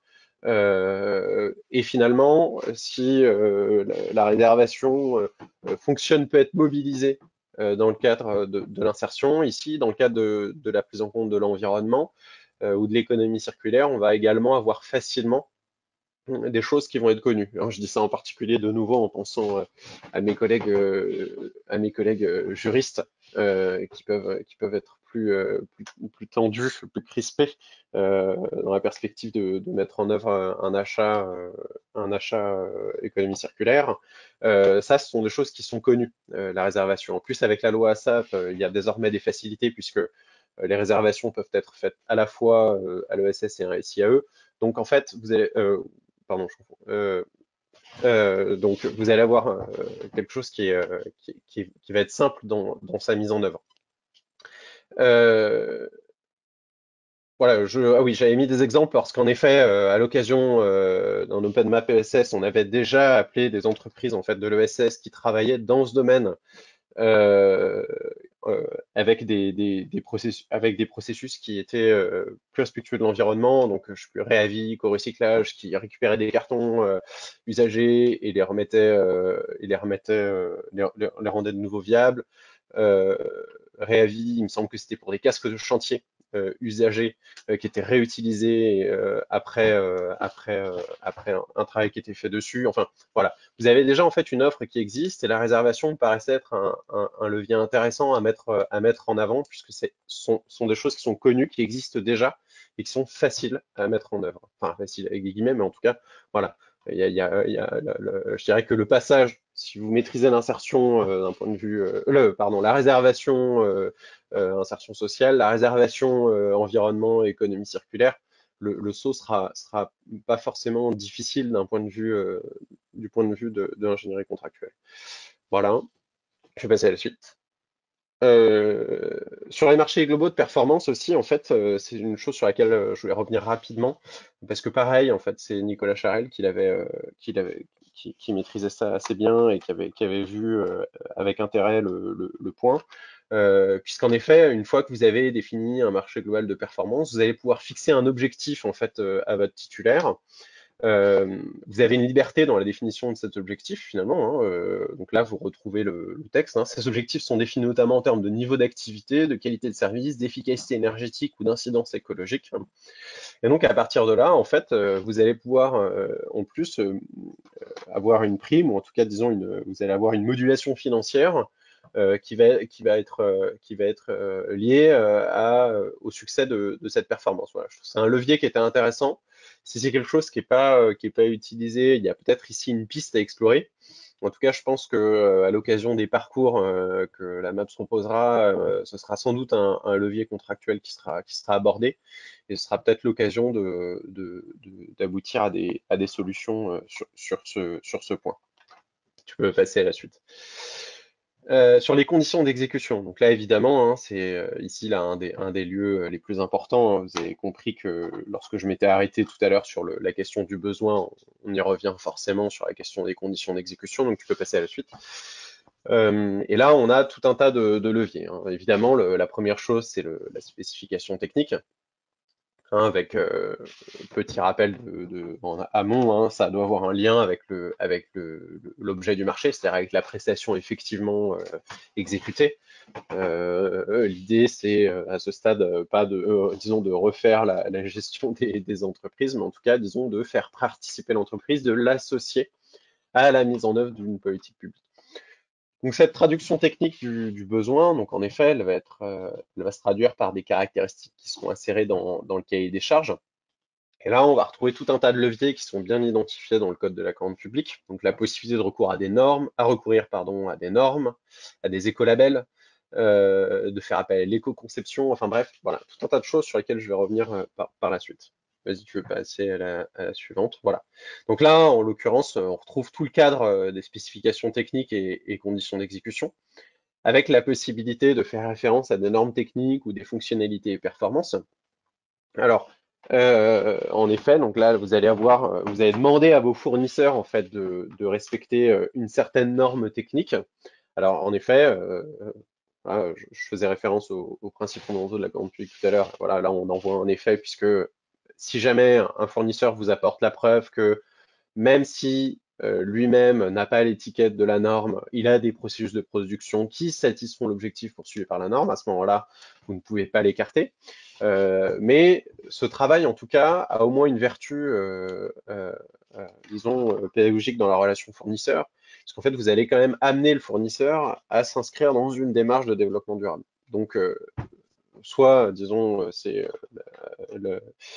soit en effet vous avez des fournisseurs qui sont complètement, disons, qui ont fait leur évolution et qui prennent bien en compte et qui ont cette norme, soit en effet ils vont se mettre dans la démarche de... Voilà, et ça c'est quand même extrêmement important de ce point de vue. Tu peux passer à la suite. Pour ce qui est des labels, hein, on retrouve une logique assez analogue, hein. Vous allez pouvoir mobiliser des labels pourvu qu'ils aient un rapport avec l'objet du marché, c'est-à-dire qu'ils aient un rapport avec la prestation effectivement exécutée. Vous avez également, voilà, on retrouve la même logique que pour les normes, hein. Si un fournisseur n'a pas le label proprement, mais prouve que les caractéristiques de son offre sont équivalentes aux exigences du label, alors à ce moment-là, il ne pourra pas être écarté, ce qui veut dire qu'il faudra voilà, analyser son offre, etc. Mais en tout cas, voilà. Vous retrouvez la logique pareil. Tu peux passer à la suite. Sur les conditions d'exécution des écolabels. Donc, pour revenir un petit peu plus précisément dessus, donc, soit il n'y a pas d'écolabel, dans ces cas-là, en fait, vous allez vous reporter à des caractéristiques, disons, un peu génériques pour le type de produit. Donc, en effet, vous allez réfléchir à votre produit, vous allez faire du sourcing, vous allez identifier proprement les caractéristiques du produit pour savoir là où vous avez des leviers d'intégration d'une approche plus respectueuse de l'environnement. Soit vous avez bien un écolabel, et dans ce cas-là, en effet, elle va vous permettre l'offre de produits écolabellisés pour être analysée à la lumière de cet écolabel. Ensuite, en revanche, va se poser la question, en effet, disons, du caractère suffisant pour permettre une mise en concurrence. Donc c'est là qu'encore une fois, votre sourcing est vraiment hyper important pour solliciter en amont le tissu économique. Et donc, en effet, vous allez décider si oui ou non vous allez exiger des produits titulaires qui respectent l'écolabel. Donc c'est là que, voilà, vous voyez que, encore une fois, hein, c'est ce que j'évoquais, c'est-à-dire que vous êtes vraiment dans une approche globale et le seul fait il ne s'agit pas de se contenter, disons, d'écrire quelques lignes en faisant référence à un label dans le CCAP ou CCTP ou le RC, mais il y a vraiment un travail amont qui doit être fait sur la sollicitation du tissu économique. Est-ce que ça existe? Est-ce que ça n'existe pas? Est-ce que des fournisseurs sont susceptibles d'intervenir avec ces exigences de production? Est-ce que ces exigences de production vont conduire à un infructueux? Puisque c'est aussi ça qui fait beaucoup peur aux acheteurs. Donc vraiment, tout ce travail amont de mobilisation du tissu économique est vraiment très très important. Ouais, tu peux passer à la suite. Là, ici, on a un exemple de clause ADEME que j'avais laissé. Pendant l'exécution du marché et durant la période de garantie, le titulaire s'engage à apporter, sur demande de la collectivité, la preuve que les produits à base de bois utilisés fournis répondent aux spécifications de gestion durable des forêts fixées dans le cahier des charges. Oups là, que s'est-il passé?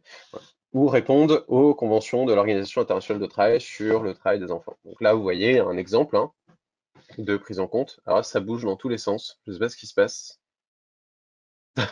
C'est bon. Répondre aux conventions de l'Organisation internationale sur le travail des enfants. Donc là, vous avez un exemple, vous voyez, de clause avec une référence précise. Voilà, c'est un exemple. Tu peux passer à la suite. Ici, je voulais revenir sur la question des variantes. Pareil, c'était très intéressant dans notre échange lors du lancement de la mission d'appui à l'économie circulaire environnementale. Je trouvais que c'était intéressant de l'approche consistante à dire il fallait toujours autoriser des variantes écologiques. Je trouve que c'est une démarche qui était très très intéressante puisque ça permet de laisser en fait, c'est là que c'est intéressant, de laisser, disons, au tissu économique la possibilité, disons, de vous faire penser une chose à laquelle vous n'aviez pas pensé. Hein. C'est encore un autre levier qui est très intéressant dans cette démarche de prise en compte de l'économie circulaire, c'est que bien que vous ayez votre besoin qui soit défini, vous allez avoir la possibilité de laisser, si par exemple il y a une offre dont vous n'aviez pas connaissance, si après tout le sourcing peut-être vous a pas permis de tout voir, eh bien peut-être qu'à cette occasion, en fait, les entreprises, elles, vont avoir une proposition intéressante à vous faire. Donc ça, je trouvais que c'était un point qui était intéressant à mettre en évidence, cette possibilité d'autoriser les variantes écologiques, en tout cas d'y inciter. Et encore une fois, le fait de les mettre en avant dans les documents de la consultation, alors à un endroit stratégique, parce que il n'est pas toujours certain que les entreprises lisent l'ensemble, les DCE sont parfois très lourds, mais en tout cas un endroit qui peut être identifiable dans les premières pages peut-être, en tout cas de mettre en avant cette notion de variante écologique peut être vraiment une occasion très intéressante d'avoir encore une fois de nouvelles suggestions, des choses auxquelles on n'avait pas forcément pensé en tant qu'acheteur et qui pour autant satisfont bien le besoin. Voilà, tu peux passer à la suite. Sur la question de l'appréciation. Alors, il y avait évidemment deux sous-questions, hein, l'appréciation des candidatures. Alors là, en effet, il y a, spoiler alert, il n'y a pas grand-chose en fait. Mais je voulais quand même revenir dessus. Tu peux passer à la slide suivante. L'idée, c'est de faire un focus sur la capacité de l'entreprise à exécuter la prestation. Donc, je mets de côté les questions des métiers d'exclusion. Mais je voulais simplement voilà, relever je l'avais déjà fait auparavant et je trouvais que c'était quand même intéressant à relever, l'absence regrettable d'interdiction de soumissionner qui vise les infractions environnementales. J'étais très étonné de découvrir ça. J'avoue que moi j'avais abordé la question en me disant il doit bien y avoir dans la liste d'articles une petite référence à quelque chose comme le fait d'avoir complètement pollué une rivière ou que sais-je, mais pas du tout. Voilà, j'étais très étonné de découvrir qu'il n'y avait aucun motif d'exclusion qui était relatif à une infraction environnementale. Ce qui est étonnant parce que c'est c'est un lieu qui a il y a une charge politique associée aux motifs d'exclusion et donc j'étais très étonné de voir qu'il n'y avait rien. Voilà, je voulais simplement vous partager cet étonnement. Voilà, tu peux passer à la suite. la suivante. Alors, je crois que la suivante, c'est sur la question des offres, et en particulier donc des critères d'appréciation des offres. Pour l'instant, j'ai rien, Manon, t'es pas passé là-dessus. Ah oui, c'est ça, voilà. D'appréciation des offres, voilà. Alors, encore la suivante. Pour rappel, donc en effet, l'idée c'est de choisir l'offre économiquement la plus avantageuse sur la base de critères qui ont un lien avec l'objet du marché. Alors là, c'est un haut lieu de discussion et les critères d'appréciation, c'est pas, disons, le levier privilégié, c'est pas le levier privilégié de l'insertion, pardon, de la prise en compte de l'environnement, parce que finalement, ça peut facilement être aussi un petit peu du greenwashing dans l'achat. Ça peut être facilement l'occasion de dire, bah voilà, on va apprécier un petit côté développement durable. L'entreprise met, elle, quelques lignes dans son mémoire technique ou dans le cadre de réponse, et puis tout le monde est satisfait. On en a parlé, et puis maintenant, allez, on va se mettre au travail, et puis on met ça de côté. Donc ça reste malgré tout ça peut être un moyen pourvu qu'il soit, disons, vraiment pris au sérieux, et en particulier au regard du lien avec l'objet du marché. C'est-à-dire quand on se regarde vraiment la prestation qui sera effectivement exécutée et qu'on a un critère qui va être assez finement identifié. Ici encore, hein, j'ai répété à 2 reprises qu'il s'agissait de faire un lien avec l'objet du marché, mais le Code de la commande publique et la directive marché font référence à une série de critères d'appréciation. Voilà, ici j'ai mis le bien-être animal, le coût du cycle de vie, etc., etc. Enfin, il y a tout un tas de choses qui vont être possibles à intégrer à ce moment-là. Tu veux passer à la suite? Euh, voilà. Alors, je voulais faire un petit rappel en effet de la décision de notre métropole. Et il n'y a pas en bas, j'avais mis, mais c'est pas grave, un to be continued parce que donc on se rappelle bien. Hein, l'idée c'est de pas noter comme toujours. Hein, l'idée c'est de pas noter l'entreprise dans son mode de fonctionnement global, mais simplement d'apprécier ce qu'on peut appeler le segment relationnel du marché, c'est-à-dire le moment où on sera en rapport avec elle, le moment où, avec l'entreprise, il va y avoir un lien contractuel, une prestation qui va être exécutée. Alors j'avais mis un to be continued parce que peut-être que certaines d'entre vous en ont entendu parler. Il y a eu une décision récente du TA de Dijon qui a, disons, de façon très circonstanciée, accepté un critère RSE. Pour autant, voilà, enfin, comme je sais que ce genre de choses peut vite produire des feux de paille d'enthousiasme en disant ah ça y est, ça change tout ça. Peut-être en avez-vous entendu parler. En tout cas, voilà, enfin, la décision est assez facile à obtenir maintenant. Si vous voulez, je pourrais vous la faire circuler. Mais je sais pas, voilà, je pense qu'il faut encore rester un peu prudent sur le critère RSE et en rester à cette idée de faire un lien avec l'objet du marché et de noter la prestation qui va être effectivement exécutée pour vous en tant qu'acheteur. Tu peux passer à la suite. L'offre économiquement la plus avantageuse, donc on a un petit cycle hein, de questions pour l'acheteur et par rapport au prix le plus bas, hein, pour le vendeur, pour les usagers du service public, pour les contribuables, pour la collectivité, pour l'emploi local, pour l'environnement et la préoccupation du développement durable, ou pour aujourd'hui ou pour demain. Voilà. Donc un petit schéma avec une série de questions. Qu'est-ce que ça veut dire une offre économiquement la plus avantageuse? C'est pas juste voilà le prix plus bas. Et de toutes les manières, en effet, comme l'indique le petit schéma, je trouve que c'est une façon très astucieuse de voir les choses.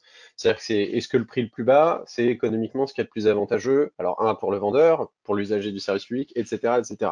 Donc vous rentrez dans ce cercle de questions et en effet, je trouve que c'était une manière très intéressante de questionner cette notion d'offre économiquement la plus avantageuse. Tu peux continuer.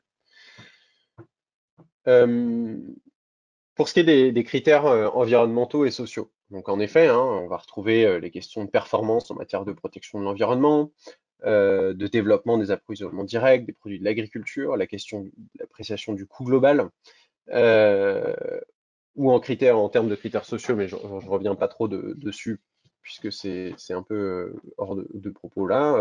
La question de l'apprentissage, la diversité, on avait travaillé avec Hubertine Leclerc sur la question de l'égalité homme-femme, enfin voilà, tout un tas d'autres thématiques, mais en tout cas en ce qui concerne l'environnement, la question précisément, là encore, il y a aussi un travail d'acculturation des entreprises qui peut être fait à cette occasion.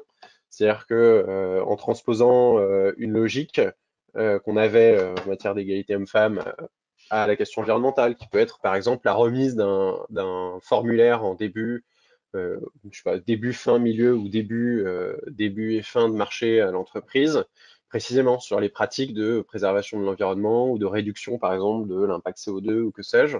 Mais en tout cas, d'interroger votre fournisseur sur ces pratiques, tout à la fois au début et à la fin du marché. Ça peut être quelque chose comme ça. Tu peux passer à la suite. Sur la question du cycle de vie, alors j'ai trouvé, pour une fois, le lancement du parcours a été l'occasion pour moi de vraiment comprendre ce que c'était, enfin de vraiment comprendre, de mieux comprendre en tout cas ce que c'était que le raisonnement sur le coût du cycle de vie, hein, qui permet de, alors ça on l'a dans le code de la commande publique, qui est un copier-coller de la directive, d'interroger le coût associé à l'ensemble des étapes successives ou interdépendantes de la production d'un bien ou d'un service. Donc si on passe à la slide d'après, je pense qu'il y a une façon un peu mieux de s'en apercevoir. Voilà. Donc en effet, voilà, on a à la fois, par exemple, on achète un bien, le coût des matières premières, les dépenses d'entretien, les dépenses de fonctionnement, les dépenses liées à la sécurité et à la qualité, les dépenses d'arrêt de fonctionnement, les dépenses de retrait éventuel, les dépenses liées aux équipements et logiciels informatiques, etc., etc. Enfin bref, vous avez comme ça une série de coûts qui sont associés à l'achat d'un bien, et le fait de raisonner précisément l'appréciation du coût de cycle de vie peut être vraiment l'occasion justement de repenser ça. Tu peux passer à la suivante. Voilà. Donc si en effet, je reprends l'exemple qui avait été donné par Nicolas Charel, que j'avais trouvé très intéressant, celui du véhicule, de la voiture, hein, on applique cette grille de lecture, le prix de l'achat, le prix de l'entretien, le prix au kilomètre, le prix de la revente, euh, le prix de remplacement d'une pièce ou que sais-je. Voilà, vous avez ce raisonnement-là à avoir et qui peut en effet permettre déjà en fait disons, dans une première étape, de prendre en compte l'impact environnemental d'un achat, l'impact environnemental global d'un achat. Voilà, tu peux passer à la suivante. Voilà. Et en termes de perspectives d'avenir, donc en effet, voilà, projet de loi, excusez-moi, portant lutte contre le dérèglement climatique et renforcement de la résilience face à ses effets. Je me suis trompé tout à l'heure, donc avec plusieurs points importants. Donc en effet, une prise en compte plus contraignante du développement durable dans la détermination des spécifications techniques. Une mise en ligne du schéma de promotion des achats durables, abaissement du seuil de 100 millions. Alors, on verra quel sera le seuil définitif. Une exigence d'indicateurs précis sur le montant, les contrats, le taux réel d'achat public qui relève de l'achat durable. L'ajout de l'environnement dans les conditions d'exécution. Et puis, lorsque vous avez un objectif écologiquement responsable dans le marché, alors le fait qu'une part d'exécution doit impérativement être confiée à une entreprise solidaire d'utilité sociale agréée. Et puis, enfin, l'utilisation de matériaux biosourcés pour les contrats de la commande publique qui visent des prestations de rénovation et de construction à compter du 1er janvier 2028. Voilà, je n'ai pas d'autres choses à ajouter. Je crois que c'est fait. Voilà. Merci beaucoup de votre attention. Merci François. On se gardera un petit temps de questions après nos interventions. Élise N va témoigner pour la ville de Sceaux. Vous allez le voir, un témoignage qui fait parfaitement écho au point soulevé par François. On passe là sur une mise en application dans une démarche interne d'achat circulaire. Élise, je vous laisse la parole. Pardon. Oui, bonjour à tous. Alors, je suis Élise, chef de service de la commande publique de la ville de Sceaux. Et donc, mon témoignage porte sur le lancement d'une démarche interne d'achat circulaire au sein de la ville de Sceaux. Donc, c'est vraiment le début du lancement sur quoi porte mon témoignage. Donc, Manon, si vous pouvez passer à la slide suivante. Alors, avant d'entrer un peu plus dans ce processus de lancement, je voulais vous situer quand même la ville de Sceaux pour que vous puissiez la situer et connaître son profil. Donc, la ville de Sceaux est située dans les Hauts-de-Seine, dans le sud de Paris. Elle fait partie du territoire Vallée Sud Grand Paris, avec notamment des villes comme Antony, Bagneux, Bourg-la-Reine, Châtenay-Malabry. Et c'est une ville qui compte un peu moins de 20 000 habitants. Et nous sommes à la commande publique trois personnes. Nous sommes 3 personnes à la commande publique et nous passons 40 à 60 marchés par an environ. Donc ça porte sur tout, services, fournitures, travaux. Et à la commande publique, la particularité parmi les 3, nous sommes 2 juristes et nous avons un acheteur venant du privé. Et l'habitude de la ville de Sceaux, c'est depuis 15 ans de toujours, embaucher un acheteur venant du privé pour qu'on ait vraiment ce processus achat du côté entreprise. Hein. Nous avons les méthodes d'achat particulières et voilà, que nous appliquons depuis 15 ans. Donc, nous avons une certaine maturité et le fait d'être juriste et acheteur, nous avons une synergie et un mélange de compétences. Du coup, dû à la taille de la ville, nous avons cette chance de passer beaucoup de marchés en dessous des seuils des procédures formalisées et la plupart de nos marchés sont à 90% des procédures avec négociation ou des procédures négociées en procédure adaptée. Donc, nous avons l'habitude d'être à la rencontre à la fois des entreprises et de travailler vraiment en binôme avec les services opérationnels dans tout le processus achat du début à la fin. Donc voilà, une certaine maturité. Donc pourquoi mon témoignage? Donc le GIP Maximilien avait déjà démarré et fait un lancement de son programme d'accompagnement du GIP, d'accompagnement sur l'achat circulaire. Et nous avons participé, 23 participants de la ville de Sceaux, à bénéficier de la formation d'initiation à la commande publique qu'avait lancé le GIP le 26 et 27 mai. Et en fait, le GIP a été surpris qu'on soit autant de participants parce que ça représente environ 13 services différents. En fait, c'est pratiquement tous les services qui pratiquent des marchés qui est construit, qui étaient présents donc à cette formation. Donc, il y a eu une certaine mobilisation et voilà qu'on a voulu ouvrir cette possibilité à nos agents de participer à cette formation. Et nous continuons le parcours que présentera Manon, le parcours BTP qui va démarrer bientôt dans le cadre de l'accompagnement du GIP sur l'achat circulaire. Et là, nous sommes encore à 3 opérationnels et 3 acheteurs. Donc, nous sommes assez mobilisés sur cette notion d'achat circulaire.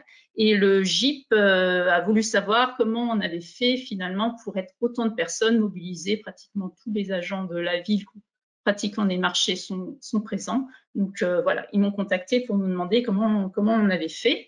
Donc évidemment, je ne suis pas toute seule, hein, c'est pas moi toute seule qui ai réussi un petit peu voilà, d'avoir autant de participants. Et donc je vais vous présenter un peu les étapes de ce processus. Donc Manon, si vous voulez passer, voilà. Alors tout d'abord, il y a un contexte très favorable à la ville de Sceaux, c'est qu'il y a un portage politique très fort sur la transition écologique qui était déjà présent sous l'ancien mandat du maire qui a été renouvelé, qui est Philippe Laurent, sur le développement durable. Et dans le cadre du démarrage de son nouveau mandat, en fait, il a défini un axe 2, conduire pleinement la transition écologique. Et dans le cadre de cet axe, il avait demandé à ses élus de définir les points importants qui pourraient mettre en œuvre dans la ville de Sceaux. Donc, il y a un portage très important. Et parallèlement, la Direction générale des services a décidé, pour porter politiquement ce thème, de créer spécifiquement en début janvier 2021 un pôle transition et développement local avec un nouveau directeur et des services qui étaient un petit peu dispatchés, de bien les rassembler sous ce thème pour que voilà, qu'il y ait une assez forte prégnance dans les directions de ce thème de transition écologique. Donc, il y a au moins 7 personnes voilà, qui est dans ce pôle de transition. Et nous, commande publique, nous nous appuyons sur eux pour justement démarrer cette démarche. Et inversement, ils s'appuient sur nous pour bien sûr impulser l'achat circulaire qui est une partie de leur mission. Voilà, maintenant, si vous pouvez passer à la slide suivante. Alors, comment mobilise-t-on donc toujours lié à ce fort portage politique? Donc, il y a eu un fort portage administratif.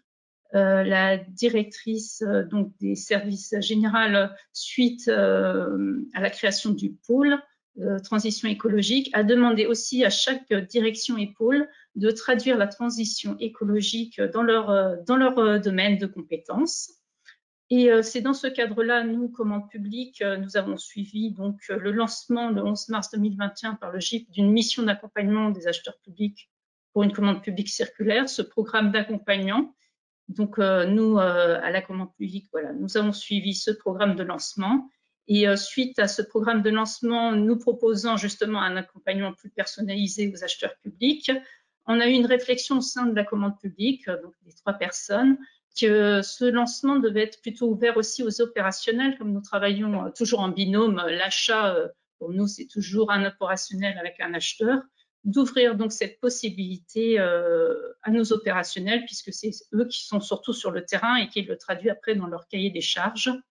Donc, pour cela, moi, j'ai présenté à ma directrice de la commande publique, qui est déjà DGA, et ainsi qu'au nouveau directeur du pôle de transition, le programme de Maximilien, pour leur proposer qu'ils le portent afin qu'on puisse voilà, le présenter à toutes les directions et proposer qu'ils s'insèrent dans ce programme.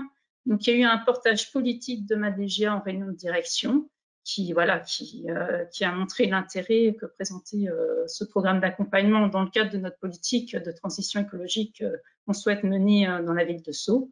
Et donc, grâce à ce portage hiérarchique, il y a eu une montée ascendante, puis descendante, parce que chaque directeur a aussi, du coup, proposé à leurs agents de participer à cette formation. Et moi, parallèlement, pour être sûr que ce soit pas, que ce soit bien compris, j'ai fait une mobilisation transversale en quelque sorte. J'ai appelé chaque agent, chef de service ou agent travaillant avec nous pour leur proposer et leur informer de cette formation. Et certains, je suis allée même voir les directeurs de service pour demander à ce que certains agents qui sont dans l'exécution, qui font peut-être pas forcément l'élaboration, mais qui sont dans l'exécution des marchés, viennent à cette formation parce qu'il peut être force de proposition aussi dans la rédaction. Donc le profil des participants est assez divers, pas forcément hiérarchique. Donc nous avons eu du coup une mobilisation à la fois politique, hiérarchique et transversale. Et pour assurer cette mobilisation, bien sûr, il a fallu avoir des arguments, hein, ça se fait pas comme ça. Il faut montrer l'attrait de la chose. Manon, est-ce que vous pouvez passer à la section? Alors, les arguments, comme nous a présenté François Curon, nous avons de plus en plus d'obligations légales en la matière, hein, d'achat circulaire. Donc, on passe de plus en plus de l'incitation à l'obligation avec les dernières réformes. Et du coup, j'ai bien mis en avant auprès de chaque participant que, en fait, il faut se former maintenant, tranquillement, avant que ce soit de plus en plus coercitif. Donc, autant prendre son temps et à bénéficier donc de programmes d'accompagnement. Et grâce à ces programmes d'accompagnement, l'intérêt, c'est bien sûr de monter en compétence parce que c'est une conduite de changement. L'achat est quand même, comme nous avons une maturité de l'achat, on sait que c'est aussi une autre manière de traduire l'achat, qu'il faut avoir des connaissances particulières. Il faut passer donc de la théorie à la pratique, de l'intention à l'action. Et ces programmes d'accompagnement nous forcent finalement avec le timing et avec des réseaux professionnels à monter en compétences. Donc, c'est pour ça que voilà, nous avons trouvé que le programme d'accompagnement du GIP était finalement une opportunité à saisir, dans la mesure que ce sont des programmes gratuits pour nous, comme c'est compris dans l'adhésion, et que nous, ville de Sceaux, avec 20 000 habitants, on n'aurait pas eu ce budget que propose le programme d'accompagnement, avec notamment des parcours bien spécifiques. Donc, on a profité du coup de cette occasion de proposer et de l'ouvrir à tous les agents faisant de la rédaction ou étant sur le terrain. Et ce que j'ai mis aussi en avant, que le GIP Maximilien avait une habitude de mobiliser et avait un réseau important, que c'était dans son profil justement d'animer ce genre d'accompagnement. Et c'est quand même un réseau avec 370 membres. Donc voilà, je me suis dit que si en plus d'acheteurs venaient dans ces programmes d'accompagnement, on bénéficiait nous grâce à nourrir une boîte à outils, on pourrait avoir un cercle vertueux et monter plus en compétences en étant plus dans ces programmes d'accompagnement. Voilà. Donc donc le témoignage portait sur la mobilisation assez forte qu'on a eue et qu'on continue bien sûr en faisant l'objectif maintenant, ce sera d'avoir un document cadre parce qu'on n'est pas nous liés à un schéma de promotion d'achat circulaire, mais on n'a pas besoin d'attendre d'être dans l'obligation pour le faire. Donc on continue le processus Et on souhaite monter en compétences, parce que nous, on n'est qu'au début, on est encore modeste, et on espère pouvoir apporter à la fois en interne ce qu'on récupérera dans les programmes d'accompagnement pour les autres services, mais à d'autres si nécessaire. Voilà. Je vous remercie de votre attention. Merci Élise pour ce témoignage. Et c'est vrai que Maximilien est connu pour ses outils de démat, d'administration, son profil acheteur, mais c'est aussi le réseau francilien des achats responsables. Et une de nos missions premières, c'est de justement pouvoir faire échanger les acheteurs entre eux, les bonnes pratiques et faire progresser mutuellement tout le monde. Donc, c'est vraiment l'idée de ces ateliers, comme ceux de ce matin. Manon, donc, juste pour faire la transition, donc, Maximilien porte depuis déjà 3 ans, 4 ans même, une mission sur les clauses sociales, et notamment pour suivre les grands projets qui sont portés par les grands maîtres d'ouvrage, à savoir les porteurs des Jeux Olympiques, mais aussi les projets des travaux du Grand Paris. Et donc, cette mission a pour aussi objectif d'accompagner tous nos membres sur le développement des clauses sociales dans les marchés publics. Enrique est présent ce matin, et puis donc la Max s'appuie sur des partenaires à la fois du monde de l'ESS, de l'IAE, du handicap. Voilà, Vincent Muller est là ce matin pour le graphie.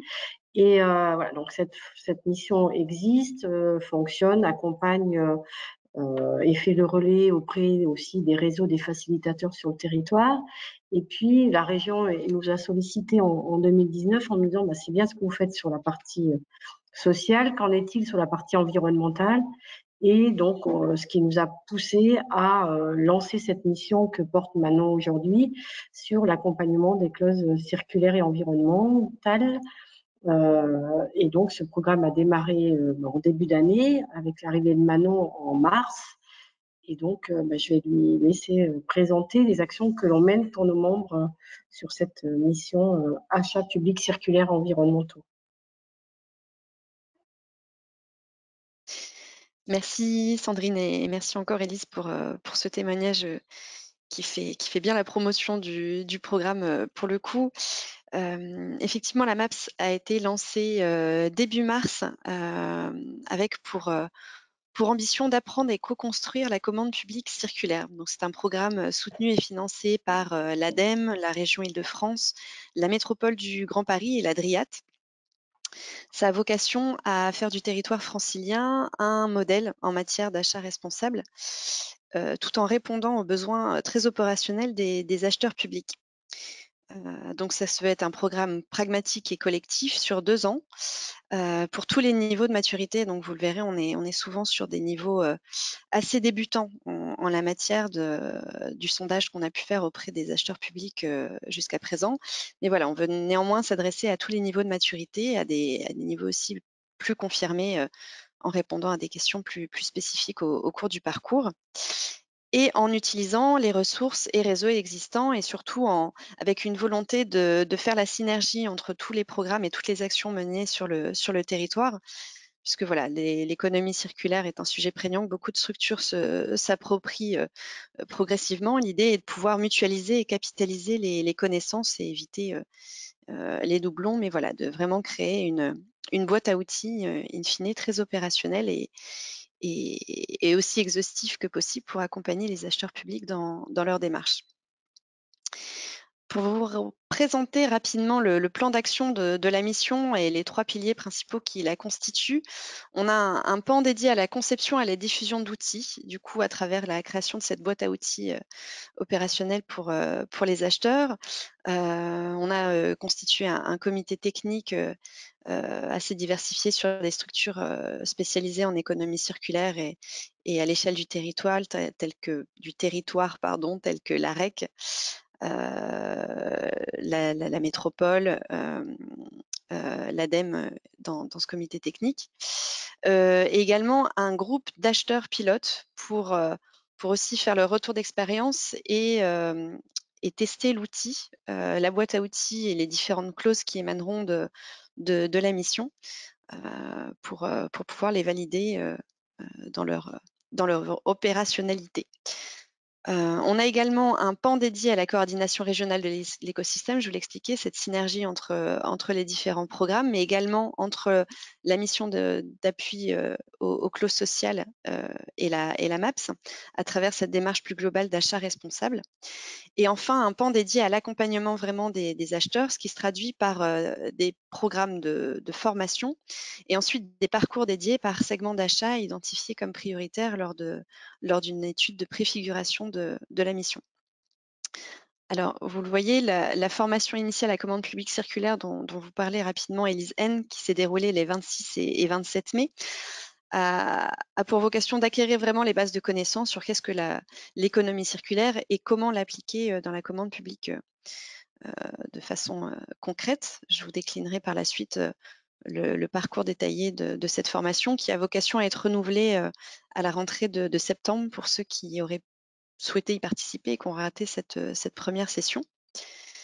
Et ensuite, pour chaque parcours, l'idée est vraiment de maîtriser les enjeux spécifiques à chaque segment d'achat et d'engager des actions dans vos marchés. J'en profite pour préciser ce dernier aspect qui est tronqué en bas de page. C'est également une formation transverse à l'économie de la fonctionnalité et de la coopération qui sera diffusée aussi au fil des parcours lors de réunions de travail dédiées sur comment intégrer aussi cette notion d'économie de la fonctionnalité et de la coopération dans les marchés. Voilà, c'est un axe transverse qu'on souhaite aussi aborder. Alors, la slide suivante vous décline justement le programme de cette formation initiale à la commande publique circulaire et environnementale avec les intervenants clés qui présentèrent avec nous. Donc, un programme sur 2 matinées visant déjà à s'approprier la notion d'économie circulaire, les leviers d'action, le pourquoi s'engager dans une commande publique circulaire, et l'évolution de la prise en compte de ces aspects dans la commande publique, présentée par Madame Gelot de SCOV Avocat. Et une seconde matinée vraiment sur le comment s'y prendre, comment mettre en œuvre concrètement cet aspect dans la commande publique. Et c'est là effectivement que François Curran, qui vous a fait un résumé de son intervention avec Nicolas Charel à cette occasion, a décliné les moyens de le mettre en œuvre. Avant de passer à une partie de témoignages avec la métropole du Grand Paris et Madame N, et enfin à présenter le programme d'accompagnement de la MAPS à travers ces différents parcours que je vais vous présenter maintenant. On passe à la suite, merci. Et du coup, pour déployer ces parcours et de façon à orienter les réflexions, on est à la fois dans une approche projet et une approche cycle de vie qui permet vraiment de voir de façon assez complète tous les critères, tous les aspects qu'on peut intégrer dans les marchés pour intégrer l'économie circulaire et l'environnement. Par une phase projet, j'entends, là vous avez l'exemple sous les yeux d'un cycle de vie sur le bâtiment. La phase projet permet d'avoir toute la phase de programmation, toutes les différentes consultations d'AMO, de MOE que ça suscite, toute la phase amont de réflexion, de conception du projet, la consultation des entreprises. Et également, c'est ce qui permet d'aborder l'économie de la fonctionnalité et de la coopération, EFC, à travers cette phase projet. Par la suite, on peut réfléchir à l'échelle de cycle de vie du projet et du bâtiment. Vous le voyez, ça va des étapes d'extraction jusqu'à la fin de vie du bâtiment, en passant par les étapes de fabrication, de mise en œuvre, des étapes de chantier et enfin de la vie en œuvre avant d'arriver à la fin de vie. Sur la slide suivante, on peut voir tous les aspects à considérer qui peuvent émaner de cette réflexion par cycle de vie. Sur les étapes que j'ai rassemblées d'extraction et de fabrication, il va y avoir la question du choix des matériaux. Voilà, aujourd'hui, il y a un vrai sujet sur les matériaux biosourcés, géosourcés, recyclés, recyclables, issus du réemploi, les plateformes aujourd'hui de réemploi qu'on voit émerger dans le bâtiment en particulier, le type de procédé mis en œuvre. Sur toute la partie mise en œuvre, on a des aspects d'éco-conception, de modularité, de chantiers verts qui peuvent être abordés et aussi d'aménagement du territoire. Sur la vie en neuve, ça soulève les questions d'efficacité énergétique, de durée de vie du bâtiment, de son agencement même, de son occupation aussi par ses utilisateurs. Et enfin, sur l'aspect fin de vie, auquel on cantonne généralement l'économie circulaire, mais voilà, pour vous montrer que ça ne se limite pas uniquement à cet aspect fin de vie, au contraire, c'est une réflexion très globale. Ça pose là la question du diagnostic des ressources, de la déconstruction sélective et du réemploi, du recyclage, en tout cas du type de valorisation qu'on peut faire des matériaux. Donc c'est à travers cette réflexion par étape du cycle de vie et par phase projet qu'on décline les parcours. Vous voyez un format de parcours type tel qu'il sera décliné pour le BTP dès la rentrée de septembre. C'est un parcours qui se décline sur 3 mois avec différents formats de façon à être dynamique et à pouvoir aborder tous les aspects. Donc un webinaire de lancement, de présentation du parcours, de la typologie de marché concerné. Un premier partage des ressources existantes, une première cartographie des types d'acteurs mobilisés sur le sujet du BTP et de l'économie circulaire, et une présentation de l'agenda du parcours. Donc vous le voyez, ça comprend des réunions d'information et de retour d'expérience, où c'est l'occasion justement de décliner cette approche projet et cycle de vie pour pointer tous les aspects à prendre en compte. Voilà, c'était pas une liste exhaustive qui vous était présentée préalablement. L'idée est vraiment de réfléchir ensemble avec des experts d'ailleurs qu'on est en train de consulter pour nous accompagner sur ces réflexions. En découlent des groupes de travail closiers derrière pour vraiment prendre le stylo et rédiger les clauses techniques que ça peut générer dans les marchés. Au fil de l'eau, on aura la création et l'alimentation de la boîte à outils qui pourra être alimentée par tous les participants du programme à travers une plateforme en ligne. Et pour accompagner des questions parfois plus précises, également un format de conseil minute où on relèvera les questions au fil du parcours et de se garder un temps avec les experts en fonction des points techniques spécifiques qui pourraient être soulevés pour répondre à ces questions au cours de ce format conseil minute. L'idée est aussi d'identifier des acheteurs pilotes qui sont plus confirmés, plus matures dans la démarche pour parrainer les participants au parcours et consacrer voilà, à raison de 2 fois par mois une petite heure d'échange pour comme l'a fait Elise N, donner aussi la concrétisation dans leur organisation, comment ils s'y prennent, les freins qui ont pu être identifiés et comment les lever. Et voilà, de finir le parcours sur un événement de clôture où on pourra vous restituer la boîte à outils et tous les engagements et les documents qui auraient pu émerger, les réflexions de ce parcours. Avec une après-midi consacrée aussi à des pitchs d'entreprise et à des rencontres pour vraiment faire se rencontrer l'offre et la demande, qu'on ne soit pas complètement décorrélé de la réalité du marché et que vous puissiez aussi voir les fournisseurs en mesure de répondre aux exigences aujourd'hui de cette commande publique circulaire.